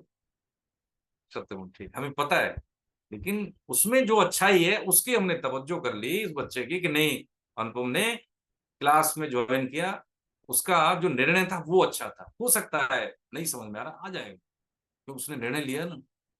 दसियों को बोला होगा, पचासों को बोला होगा, नहीं आते, लेकिन आता तो है, ये अच्छा, ये क्या सत्वगुण है, यानी उसको अच्छाई को पकड़ के उसका साथ देना, बुराई को ध्यान में नहीं रखा ही नहीं उसने, ये क्या है, सत्वगुण। अब जैसे ही अब हम बोले कि तमोगुण की आवश्यकता नहीं, क्या नहीं नहीं, बुरा नहीं है, जरूरी है। तमोगुण का मतलब होता है अंधकार, यानी ब्रेक। अब हम सोते हैं क्या तमोगुण का प्रतीक है सोना, तो क्या सोना जरूरी नहीं है? जरूरी है। यदि हम नींद पूरी लेते हैं तो हमारे लिए क्या होता है कि अगले दिन के लिए हम फ्रेश होते हैं, ऊर्जावान होते हैं। होता है कि नहीं होता है? कि जब हम संसार, सोने का मतलब है, गहरी नींद का मतलब होता है कि संसार से हमारा संबंध विच्छेद। हमें नहीं पता है हम स्त्री हैं कि पुरुष हैं, गरीब हैं कि अमीर हैं, हमें पता होता है? गहरी नींद में नहीं पता होता। जितनी गहरी नींद होती है उतनी हमारी ऊर्जा अगले दिन के लिए संचित होती है। तो ये तमोगुण जरूरी है, लेकिन कितना जरूरी है? जितना कि क्लिच, ब्रेक और एक्सीलेटर के साथ कोऑर्डिनेशन, बस इतना जरूरी है ना। ये सृष्टि में जो भगवान ने तीनों गुण दिए हैं, कोऑर्डिनेशन के लिए दिए, समन्वय के लिए दिए, यथा योग्य उपयोग के लिए दिए, लेकिन इनसे वंचित हम रह नहीं सकते। कोई भी सृष्टि में है, चाहे वो कितना ही बड़ा महापुरुष हो, इन तीनों गुणों के अलावा वो रह नहीं सकता। अब तीनों गुणों से रहित होने का मतलब है कि इनके अधीन होके व्यवहार न करना, इन तीनों गुणों से रहित होना है। रहित कैसे हो सकते हैं, नहीं रह सकते ना, लेकिन इनके प्रभाव से प्रभावित होकर हम व्यवहार नहीं करें, है ना। तो क्या होगा, राग और द्वेष द्वंद्वों से, द्वंद्व का मतलब है दो में, द्वंद्व का मतलब होता है दो से, है ना, करूं या न करूं, है ये अच्छा है ये बुरा है, इसमें इसमें नहीं पड़ना। कि हमें क्या करना है कि जैसे मान लीजिए राग का मतलब होता है राजी होना, ये ठीक है ये ठीक नहीं है, इससे मैं राजी हूं इससे मैं नाराजी हूं, है ना। तो इसका मतलब ये हुआ कि हम जो है संसार में अनुकूल और प्रतिकूल को छांट के व्यवहार करने लगे, ऐसा हमें लगता है ना। यदि ये व्यवहार हमारा संतुलित हो जाएगा, ठीक है, हमारे लिए जितना शत्रु है, अगर उसको कोई आवश्यकता पड़े ब्लड देने की तो हम ब्लड दे दें, है ना, आवश्यकता है तो ह्यूमन बीइंग। तो ये बात क्या है, बस ये द्वंद से रहे। तो शत्रु के साथ हम ऐसा नहीं कि जो मित्र के साथ करें वही शत्रु के साथ व्यवहार करते, ऐसा तो नहीं करते, लेकिन यदि आवश्यकता हो मानवीय रूप से तो हम वही व्यवहार करेंगे जो हम अपने मित्र के साथ करते हैं, शत्रु के साथ भी कर देंगे। इसी को कहते हैं राग द्वेष से रहित। ठीक है, आगे कहते हैं कि नित्य निरंतर वस्तु परमात्मा में स्थित हो जा। इसका मतलब ही यही है कि जब आप हमारे लिए सारे मित्र हैं, कोई शत्रु नहीं है, हमारे लिए कोई ऐसा कोई विशेष नहीं है कि ये मेरा विशेष है ये नहीं है। कर्तव्य कर्म जब कोई करता है व्यक्ति, जैसे मान लीजिए कोई राजा है या मान लीजिए कोई डिस्ट्रिक्ट मजिस्ट्रेट है, तो उसके लिए उस डिस्ट्रिक्ट की सारी जनता उसके लिए क्या है, कर्तव्य कर्म है। लॉ एंड ऑर्डर की स्थापना करना, कोई प्रॉब्लम आ जाए, बाढ़ आ गई, भूस्खलन हो गया, तो वो उस एरिया का जो डीएम है उस सब चीज को देखता है बिना किसी भेदभाव के कि ये मेरे लोग हैं, इनको मेरे को यहाँ से ज्यादा लगाव है, या मुझे यहाँ के लोग ज्यादा मानते हैं यहाँ के नहीं मानते हैं, बिना भेदभाव के। इसी को कहते हैं लोकहित में, है ना, जहाँ यथा योग्य आवश्यकता उसकी है तो वह सेवा देता है वो, है ना। तो भगवान कहते हैं योग क्षेम की चाहना भी मत रख। इसका मतलब यह है कि योग क्षेम का मतलब होता है जो हमारे पास अप्राप्त है, जो चीज हमारे पास नहीं है उसकी हमें प्राप्ति हो जाए, और जो हमारे पास प्राप्त है प्रभु उसकी रक्षा हो जाए, ये कहते हैं योग क्षेम। इसका मतलब है योग क्षेम। तो जो हमारे पास भगवान ने जो सीमित बुद्धि है, उस सीमित बुद्धि के आधार पर हम यह देखें, शास्त्रों के अध्ययन से देखें, सिद्ध मत के आधार पर देखें, तो हमें दो चीजें यहां से मिली अब तक। एक तो निश्चय बुद्धि, एक निश्चयात्मक बुद्धि, और जहां पे जो भी हमारे कर्तव्य कर्म है उनको करने की शुचिता। शुचिता का मतलब है कि जैसे हमारे पास मान लीजिए हम परिवार की बात करें, तो परिवार में हमारी स्टेज क्या है, हम विद्यार्थी हैं, हमारे माता पिता हैं, हमारे भी बच्चे हैं, तो बीच की कड़ी के रूप में किस तरह से मुझे अपना कर्तव्य कर्म करना है, वो यहाँ से हमें गीता से मिलती चीजें। एक तो ऊर्जा मिलती है यहाँ से, निराशा नहीं मिलती, निराशा का हम यहाँ से रेडिकेशन कर देते हैं। दूसरी बात यह है कि जो व्यवहार होते हैं संसार में, व्यवहार काल में हमारे साथ, उससे प्रभावित होकर हमारी भगवत प्राप्ति में या ईश्वर की सत्ता में विश्वास नहीं रहता, देखिए, है ना।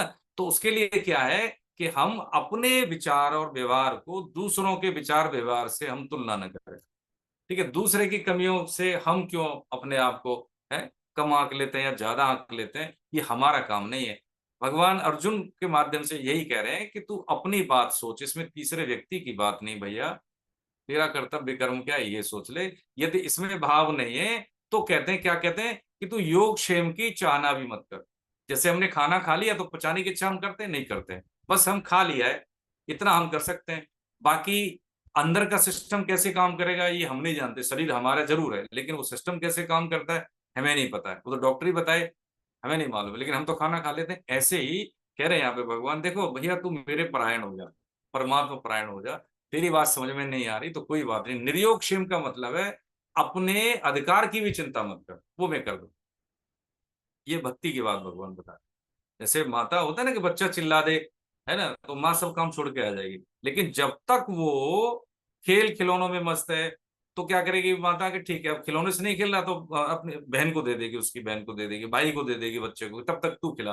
लेकिन कुछ जिद्दी बच्चे होते हैं वो नहीं मानता, वो तो मदर से ही मानेगा, मम्मी से ही मानेगा, तो सब काम छोड़ के मम्मी आती भी है उसको। बस यही जीव की स्थिति है कि यदि जब तक वो भोगों में मस्त है, सुख सुविधा में मस्त है, नाम बड़ाई में मस्त है, तो भगवान कहते हैं ठीक है भैया रहे मस्त, तो तुझे जरूरत नहीं है, मैं क्या करूंगा। लेकिन कोई होता है ना, कहता है चाहे कुछ भी हो लेकिन मैं आपको नहीं छोड़ूंगा, हे नाथ हे मेरे नाथ, मैं आपको भूलू नहीं, मैं आपका हूँ आप ही मेरे, ये तो सब ठीक है, ये तो फिर भी मिल जाएगा, अब करोड़ों जन्म जब से सृष्टि हुई है तब तक तभी से हैं हम, हम अभी शरीर में बैठे, इस बात का प्रमाण है कि जब से सृष्टि आदिकाल से हम बहुत शरीरों को प्राप्त हुए, इसलिए अब मैं भटकने वाला नहीं हूँ प्रभु। हाँ, ये अब मैं मानने वाला नहीं हूँ। जिद्दी बच्चा होता है ना कि माँ के अलावा किसी से नहीं मानता, तो माँ उसको गोद में लेती है, सब काम छोड़ के लेगी। ऐसे ही यदि हमारी एक निश्चयात्मक बुद्धि हो गई कि मुझे जीवन में करना क्या है, मुझे जो कुछ भी करना है केंद्र में ईश्वर को ही रखना है, बाकी तो सब निपटेगा अपने आप, कोई दिक्कत नहीं है। तो न तो उसकी कभी हार होती, न भी कोई उसको आधी व्याधि लगती, न कि उसको कोई कष्ट होता, न कोई इसको मान बढ़ाई के लिए कोई चांद सितारे दे दे तो भी फर्क पड़ता, वो अपना काम आराम से करता है बस। और इसी का परिणाम ये होता है नेस्ट की शांति। उसके व्यवहार में चंचलता, कभी भी अशांति जैसा वातावरण नहीं होता। नेस्ट की शांति का मतलब होता है ऐसी शांति जो कभी समाप्त नहीं। ठीक है, हरे कृष्ण। 46वें में देखिए भगवान ने कहा है, हमारे पास अभी समय है थोड़ा सा, कि अब देखिए ये कंक्लूड कर रहे हैं इस भाव को कि जैसे सब तरफ से परिपूर्ण महान जलाशय को प्राप्त होने पर छोटे गड्ढे में भरे जल में मनुष्य का जितना प्रयोजन रहता है, यदि जो योग क्षेम की चिंता किए बगैर भी अपना कर्तव्य कर्म करता है, उसके लिए ये जो ज्ञान कहते हैं कि सब तरफ से महान जलाशय, वो उसका प्रयोजन छोटे छोटे भोगों से उतना ही रहता है जितना के कोई व्यक्ति होता है ना समुद्र का स्वामी हो और उसको हम क्या दिखा रहे हैं, नदी नाला दिखा रहे हैं, तो उसका कोई मतलब नहीं है ना। तो वो क्या है कि भगवान के विधान से उसका जुड़ाव होता है, उसके लिए फिर छोटे छोटे जो भोग विषय वस्तु उसके लिए कोई मायने नहीं रखती। वो अनंत सृष्टियों के स्वामी है ना, जो ऐश्वर्य के समृद्ध हैं, जहां से ऐश्वर्य निकलता है, उनके साथ उसका संबंध है। जैसे कोई कहे प्रधानमंत्री से उसका किसी का संबंध है, उसके लिए कोई प्रोटोकॉल नहीं है। कोई प्रोटोकॉल है, कोई प्रोटोकॉल। यदि मान लीजिए ये जो हमारे जो राष्ट्रपति जी महोदया हैं, मुर्मू जी, उनका कोई बच्चा जाए कि मुझे माँ से मिलना है, तो कोई प्रोटोकॉल नहीं। लेकिन वही बच्चा जाए कि मुझे राष्ट्रपति से मिलना है, तो पूरी प्रोटोकॉल है।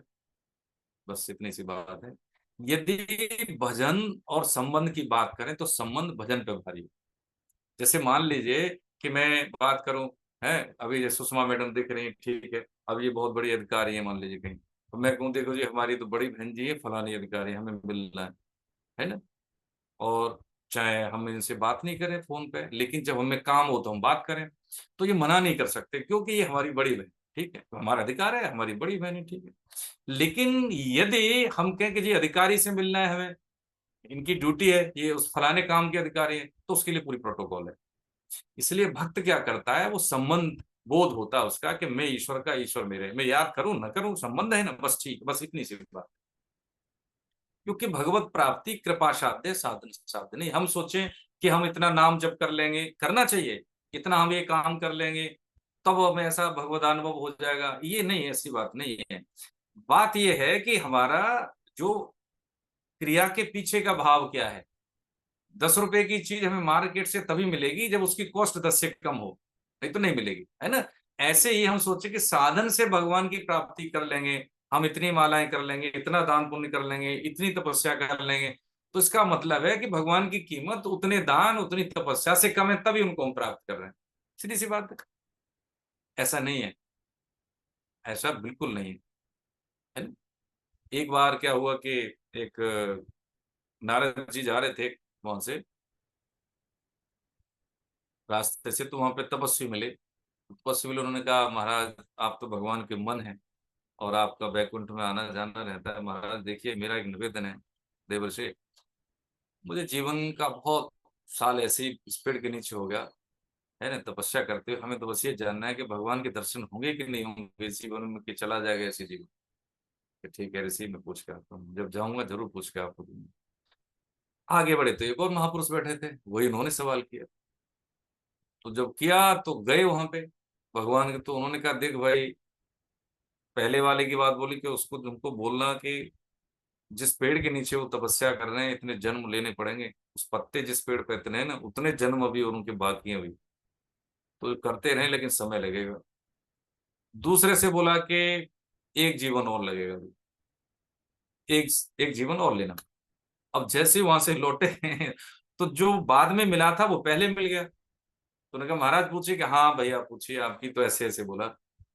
एक जीवन और लगेगा। तो जैसे ही एक जीवन की और आवाज सुनी तो उन्होंने सोटा उठा के नारद जी की ओर भागे के तो 50 साल की उम्र मतलब मेरी इसमें 50 साल हो गए है। 20 साल की उम्र से मैंने घर छोड़ा है, 50 साल से तब कर रहा हूँ, अभी एक जीवन और लगेगा मुझे, कोई भगवान सब देख लिया, ये सब बेकार की चीजें, एकदम अविश्वास हो गया। नारद जी के पीछे भागा वो लेके सोटा। उनको बड़ी समस्या हो गई, ये तो मैंने तो वही कहा, इसमें मेरी कौन सी कमी थी, आपने पूछा हमने बता दिया, आप हमें मारने के लिए दौड़ रहे हैं। तो उन्होंने कहा कुछ नहीं, मेरा भगवान के विधान से विश्वास हो। अब देखिए समझिए बात को, जब अगले वाले के पास गए तो उन्होंने कहा महाराज, अब वो सतर्क हो गए नारद जी कि देखो जी दूर से ही बात करेंगे हम, हमें बड़ा बुरा अनुभव हुआ है अभी। तो उन्होंने कहा कि भाई देखो ये जो पेड़ है, देखो महाराज जो कहा है प्रभु बुरा मत मानिएगा। डर डर के नारद जी ने बोला कि जो पेड़ के पत्ते हैं ना महाराज, देखो उतने जीवन लगेंगे अभी आपको। वो नाचने लगा, वो जो ऋषि थे वो नाचने लगे खुशी के मारे। क्या इसका मतलब है कि मेरी तपस्या को भगवान देखते हैं, तभी उन्होंने गणना करके बताया कि इतने जीवन लगेंगे, अब मुझे चिंता ही नहीं है, है? योग शिव की चिंता मत करो, 45वां श्लोक की बात समझ रहे हो। वो नाचने लगे, जैसे ही वो नाचा मस्त हुआ वो ऋषि, भगवान जी ने नारद जी के साथ में दर्शन दे दिया। नारद जी तो थे ही वहां, प्रकट हो गए भगवान। नारद जी बोले अरे महाराज बताओ पिटाई करवा देते हो, आपने बोला इतना जीवन लगेंगे, आप तो यहीं प्रकट हो गए। अब देखिए इस बात को समझें, तो उन्होंने कहा कि देखो ये साधन के बल की बात हो रही थी, कृपा की बात नहीं हुई थी। अब इसको मेरे विधान में विश्वास है, इसलिए मेरा काम है इसके विश्वास को बनाए रखना। परित्राणाय साधूनाम विनाशाय च दुष्कृताम।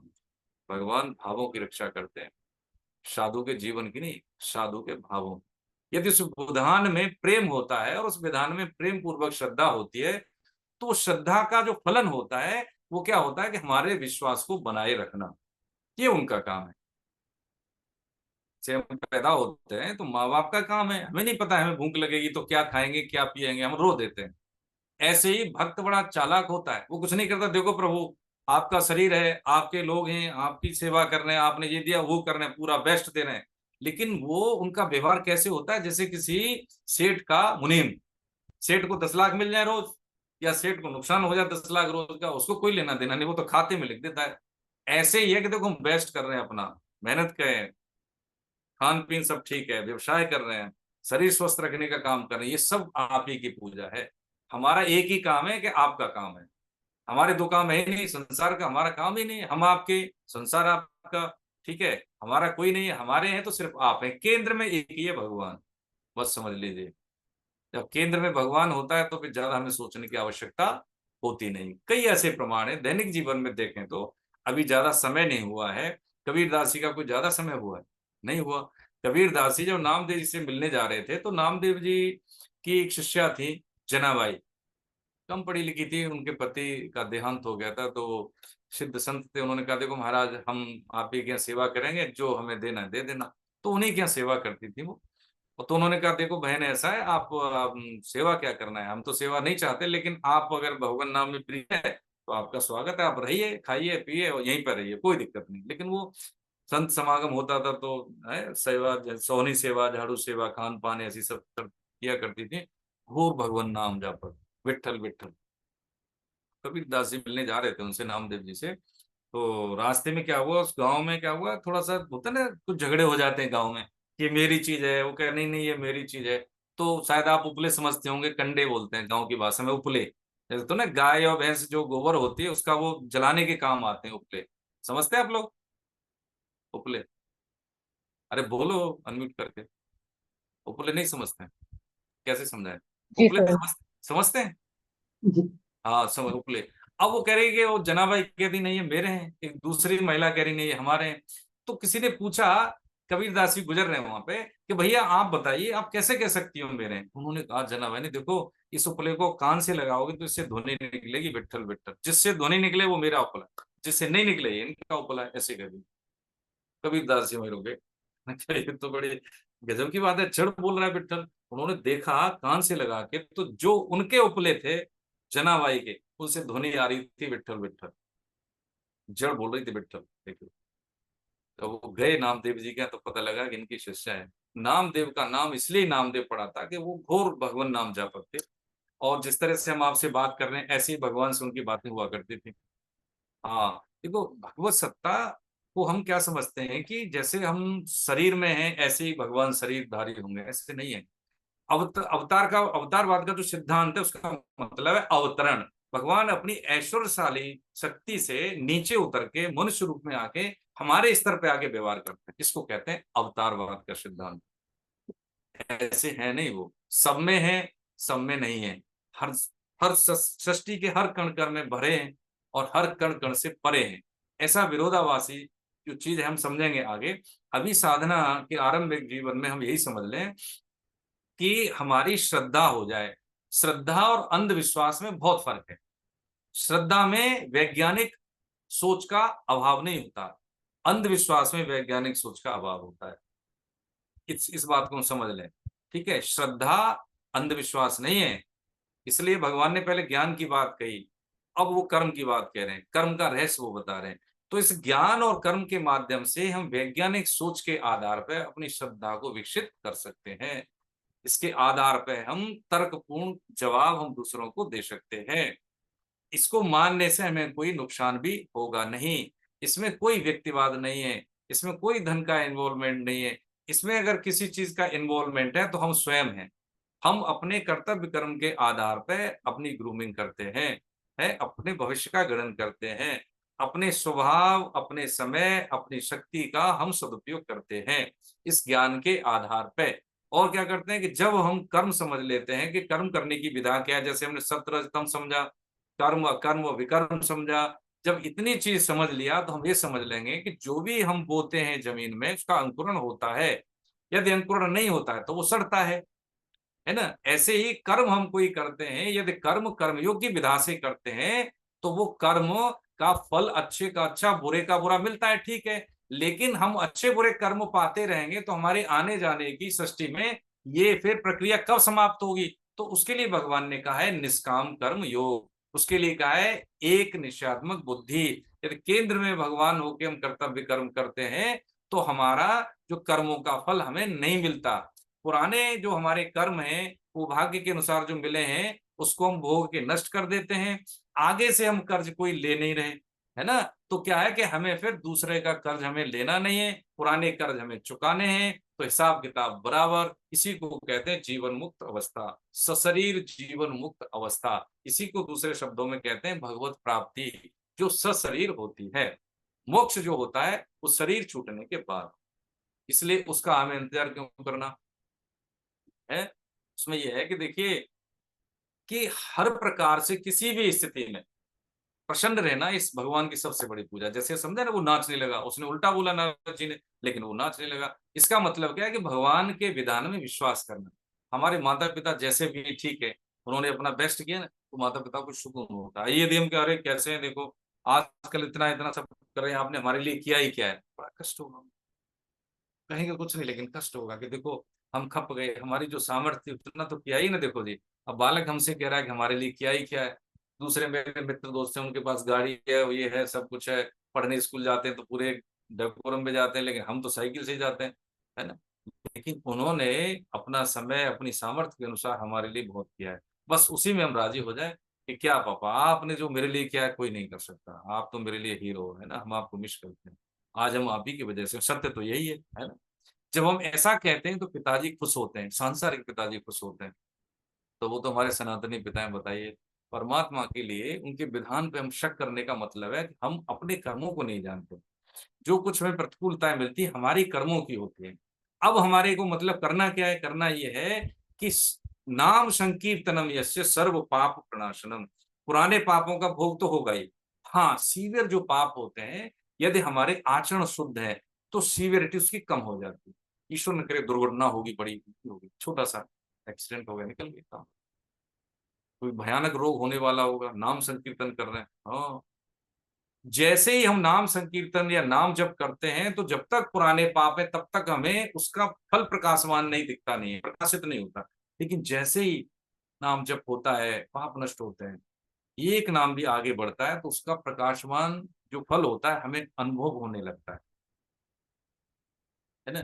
इसलिए सर्व पाप का प्रणाश, सर्व पाप प्रणाशन का मतलब है कि ये जो वर्तमान के, भूत के, आने वाले, क्योंकि आने वाली वृत्ति पाप वाली हमारी रहेगी नहीं, फिर भविष्य के पाप भी नहीं होते।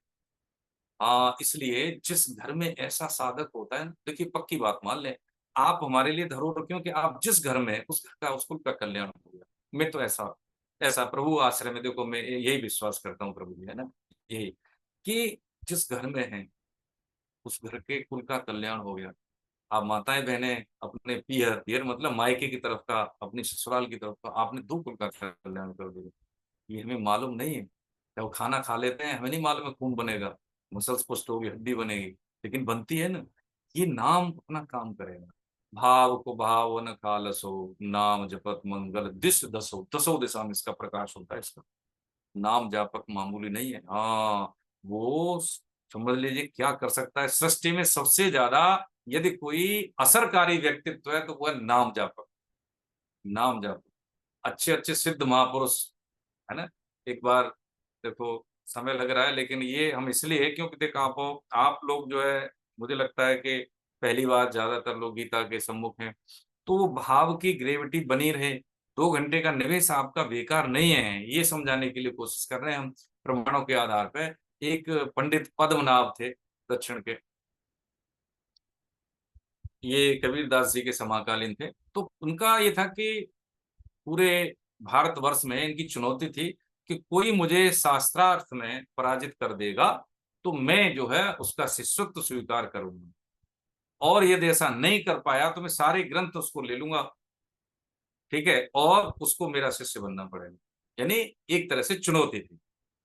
तो पूरे जब जहां से निकला वो दक्षिण से धीरे धीरे उत्तर की ओर आए, उत्तर की ओर आते हुए जैसे ही वो उत्तर प्रदेश में उनका प्रवेश हुआ तो काशी के लिए आने लगे। तो काशी के लिए आने लगे तो पता चली, तो काशी के जो विद्वान थे उन्होंने कहा ये तो भाई बड़ी चुनौती है। तो अब तक का इतिहास है कि बहुत वो प्रकांड विद्वान है, शब्द ज्ञानी है, लेकिन भाव उसके अहम भरे थे, तो इसलिए हम भक्त तो नहीं कह सकते उसको।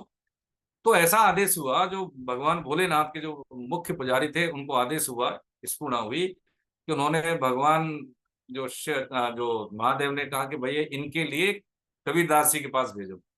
तो कबीरदास जी उस समय मगहर में रहते थे, वहां से थोड़ी दूर है काशी से मगहर। तो जब वहां पहुंचे तो उन्होंने कहा महाराज देखिए आपकी चुनौती स्वीकार है, लेकिन जो है हमारी तरफ से कबीरदास जी आपसे शास्त्रार्थ करेंगे। तो कबीरदास जी के पास पहले पहुंच गए वो, वहां के पंडा। उन्होंने कहा महाराज ऐसे ऐसी बात है। तो कबीरदास जी बोले देखो जी हम तो पढ़े लिखे ज्यादा है नहीं, हम क्या करेंगे, कि नहीं नहीं हम नहीं कह रहे हैं, ये भगवान भोलेनाथ का आदेश हुआ। तो उन्होंने कहा अगर आदेश हो तो फिर ठीक है हम करेंगे शास्त्रार्थ। तो जब वहां पे जब व्यवस्था हुई बैठे, तो कबीरदास जी तो अकिंचन भाव के भक्त थे, उनको भाई निरक्षर तो नहीं थे लेकिन वो ज्यादा पढ़े लिखे नहीं थे, हम सब जानते हैं। तो उन्होंने कहा कि देखो हम ज्यादा पढ़े लिखे तो है नहीं महाराज, तो आप ही प्रश्न करो, क्या प्रश्न है, अगर हो सकता है हम सब जवाब दे पाए आपका तो ठीक है, नहीं तो आप ही बोलो। तो वो पद्मनाभ जी बोले नहीं नहीं आप ही प्रश्न करो। तो जब ज्यादा कही तो उन्होंने कहा कि देखो जी हम तो यही बात बोलेंगे, जो आपने जो अध्ययन किया है आपने पढ़ के समझा है या समझ के पढ़ा है। बोलोगे कि नहीं, दोबारा बोलोगे नहीं। फिर कबीरदास जी ने बोला जो आपने अध्ययन किया है वो समझ के पढ़ा है या पढ़ के समझा है। उसका जवाब वो दे नहीं पाए पद्मनाभ जी। उन्होंने कहा कि मैं कल आता हूँ। हाँ ठीक है कल आओ।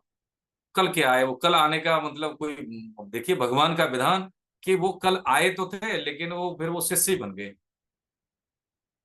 उन्होंने क्या किया, उस काशी में जाके जितना भी वो क्या करते थे, उनके पास घोड़े थे, पता नहीं कई कुंतल ग्रंथ थे, सबसे लेके जो हार जाते थे सबके ग्रंथ समेट के और निशानी के तौर पर रखते थे, पूरा लेके गंगा जी में उनका प्रवाह किया और नाम जापक शिष्य बने उनके।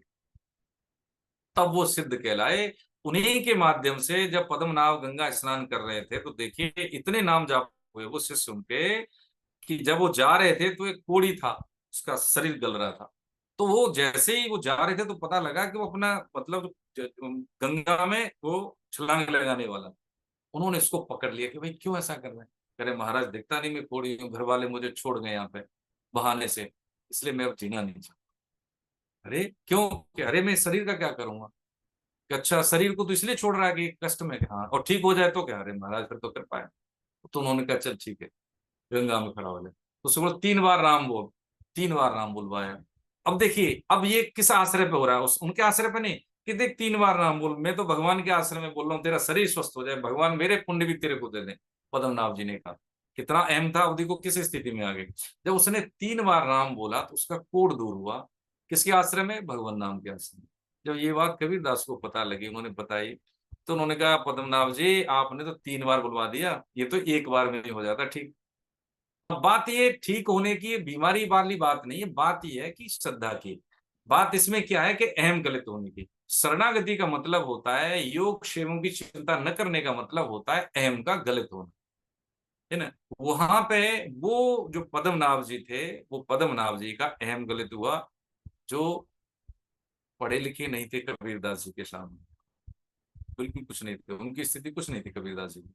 लेकिन केवल जब कोई ज्ञान, ये कहते हैं ना, विवेक था ना कबीरदास जी में, जैसे हमने समझा इंट्रो क्लास में, कि विवेक ही ज्ञान में कन्वर्ट होता है। और जब कोई महापुरुष, अब ये कौन सा ज्ञान था? दिया हुआ ज्ञान था, भगवत प्रदत्त ज्ञान था कबीरदास जी का। ये कोई शब्द ज्ञान नहीं था, शब्द ज्ञान तो उनका था, पद्मनाभ जी का। इसलिए जो जाने जिन दे जनाई, यानी वही जानता है। ये दिया हुआ किसका दिया हुआ? भगवत प्रदत्त ज्ञान था। और वो ज्ञान सीमित नहीं होता, वो ज्ञान ऐसा ज्ञान होता है, यदि महापुरुष को कोई कह देते हैं तो उस कही हुई बात को भगवान पूरा करता है। ये वो ज्ञान है ना।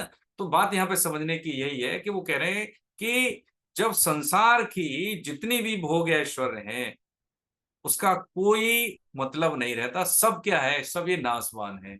सकाम भाव से जितने भी हम कर्मकांड करते हैं, सब नासवान है। यानी ब्रह्मलोक तक के लोक हैं, स्वर्ग तो उससे नीचे है, सब नासवान है, सब काल के अधीन है। ब्रह्म की जो पदवी है वो भी काल के अधीन है। केवल एक चीज क्या है कि भगवत प्राप्ति, जिसको कहते हैं हम साकेत धाम, जिसको कहते हैं वैकुंठ धाम, वैकुंठ लोक, जिसको कहते हैं गौ लोक कह देते हैं, ये बात अलग है। यहां से जीव वापस नहीं आता, इसके अतिरिक्त जीव का आवागमन बार बार होता रहे।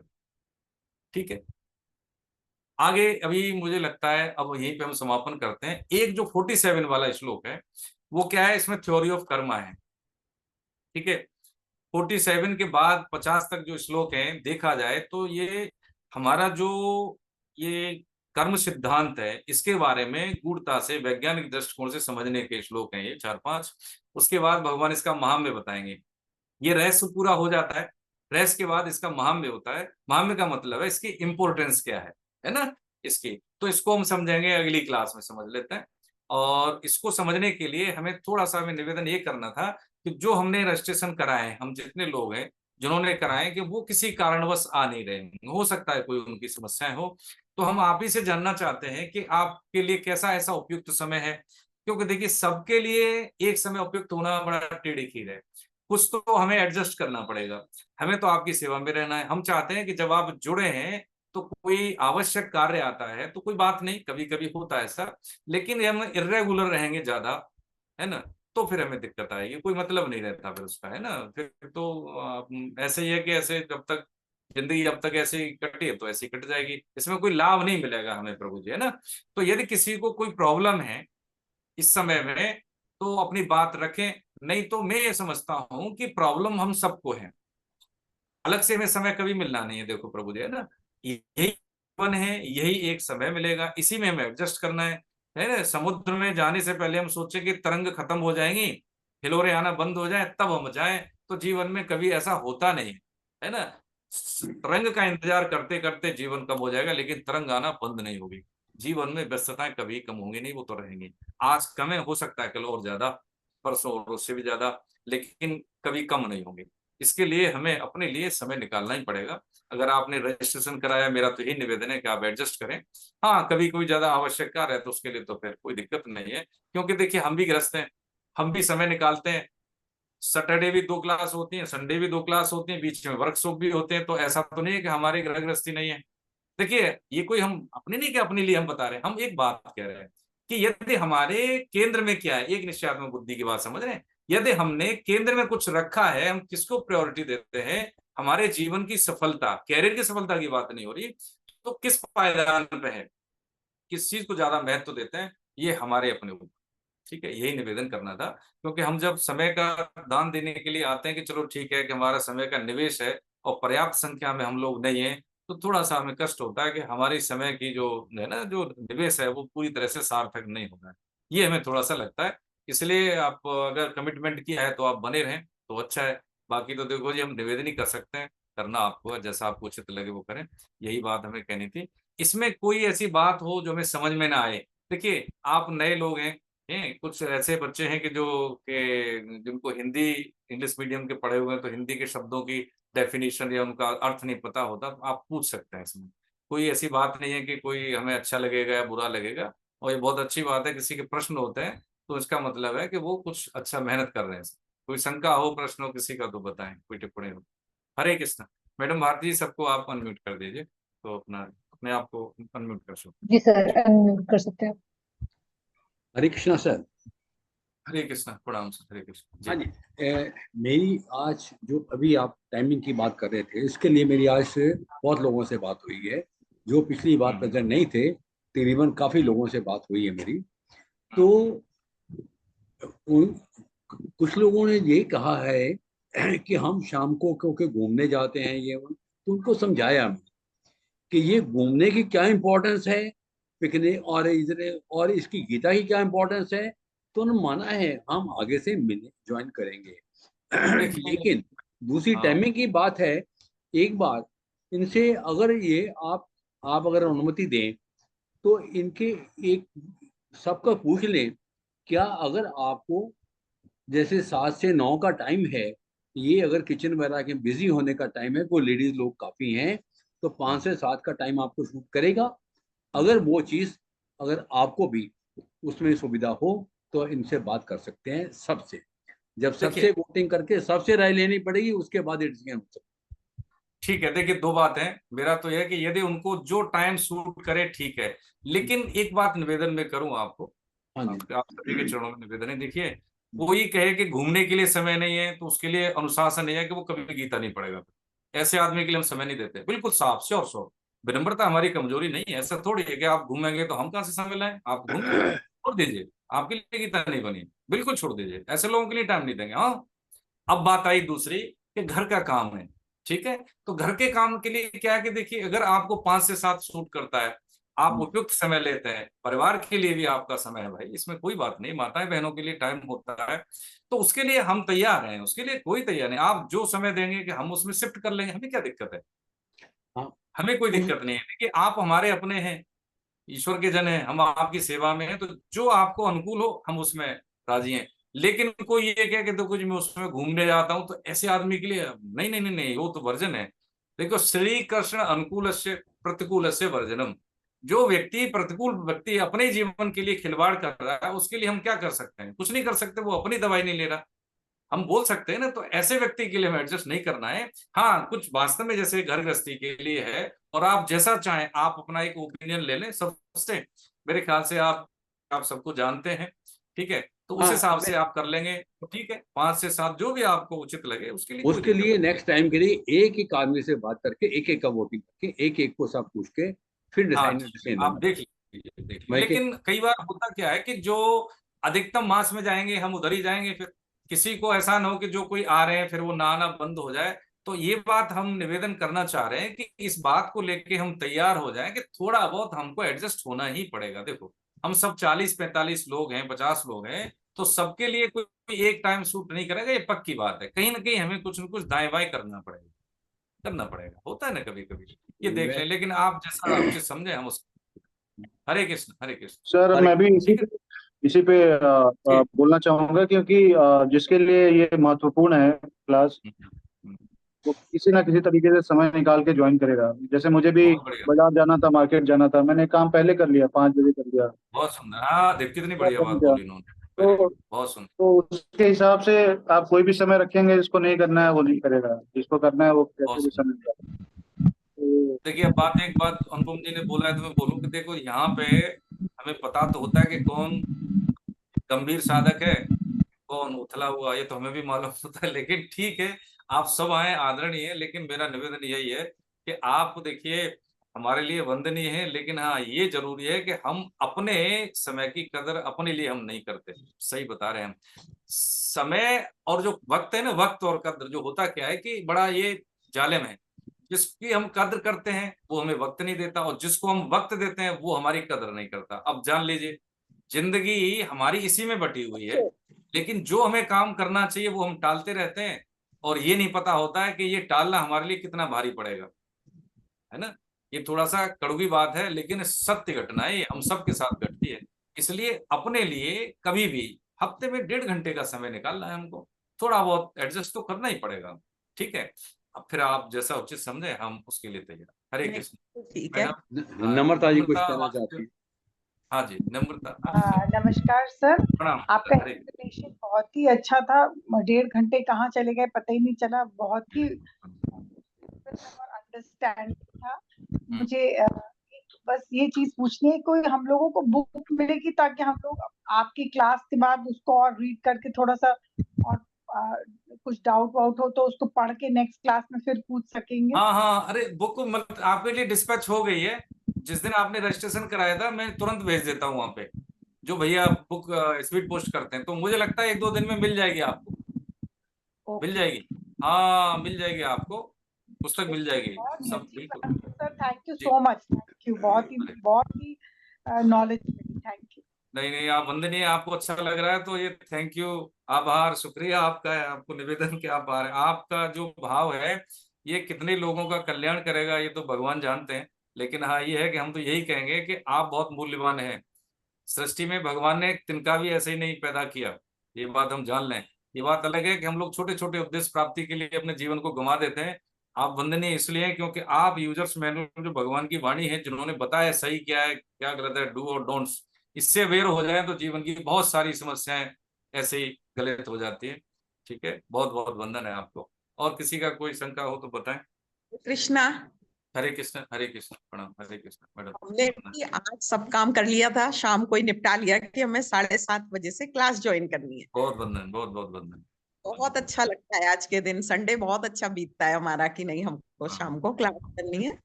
टाइम ठीक है, इसमें सुटेबल है टाइम, बिल्कुल। सब नोट करते जाइएगा। हाँ हैं जी हाँ जी, किसी का हाँ मैं नोट है? कर रहा हूँ जी। मैडम वासुदेव जी, मैडम नीलम जी, ठीक है। हाँ, तो आप देख जी, लें।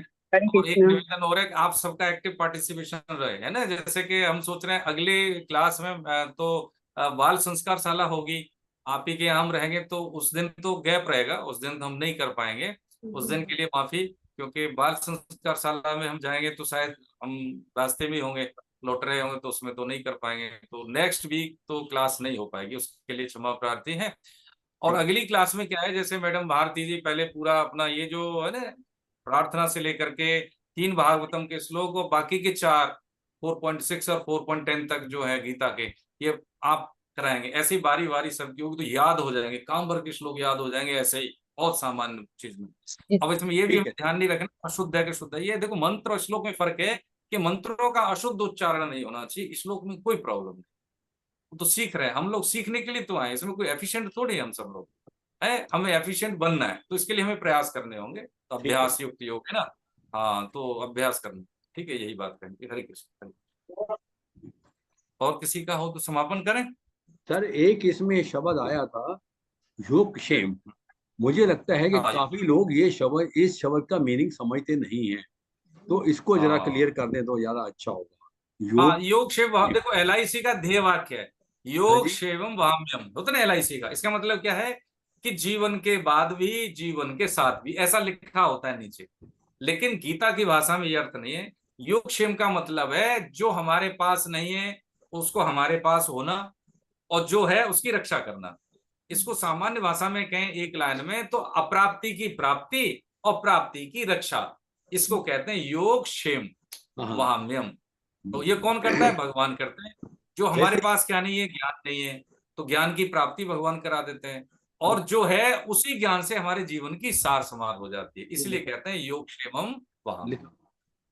ठीक है, हाँ। ठीक है सर। वैसे ये जो है ना, जो बुक है उसमें भी दिया हुआ है ये बाकी हाँ सब। है, उसमें किताब पढ़ना चाहिए, बिल्कुल स्वाध्याय क्लियर जरूरी दिया है। है। जा। और जरूर। हम्म। ठीक है। गोविंद जय जय गोपाल जय जय गोविंद जय जय गोपाल जय जय जय जय राधारमण हरि गोविंद जय राधारमण हरि गोविंद गोविंद जय जय गोपाल जय जय गोविंद गोविंद जय जय गोपाल जय जय राधारमण गोविंद जय जय राधा रमन हरि गोविंद जय जय जय श्री राधा रमण हरे गोविंद जय जय राधा रमन हरि गोविंद जय जय नाम संकीर्तनम यस्य नाम संकीर्तन सर्व पाप प्रणाशनम सर्व पाप प्रणाशनम प्रणामो दुख शमनस्तम नमामि हरिं परम। नमामि हरिं बोलो बाके बिहारी लाल की जय जय राधा गोविंद देव सरकार। अपने अपने गुरु भगवान की जय। सब संतों की जय, सब भक्तों की जय, अनंत कोटि वैष्णव वृंद की जय, आपके आनंद की जय, दृश्य दृश्य पुण्य आत्माओं की जय। तो जय जय श्री राधे। बिना कभी बोलूंगी मैं, केवल आप ही केवल। हरे हरे और कृष्ण जय हरे कृष्ण हरे कृष्ण हरे कृष्ण हरे कृष्ण हरे कृष्ण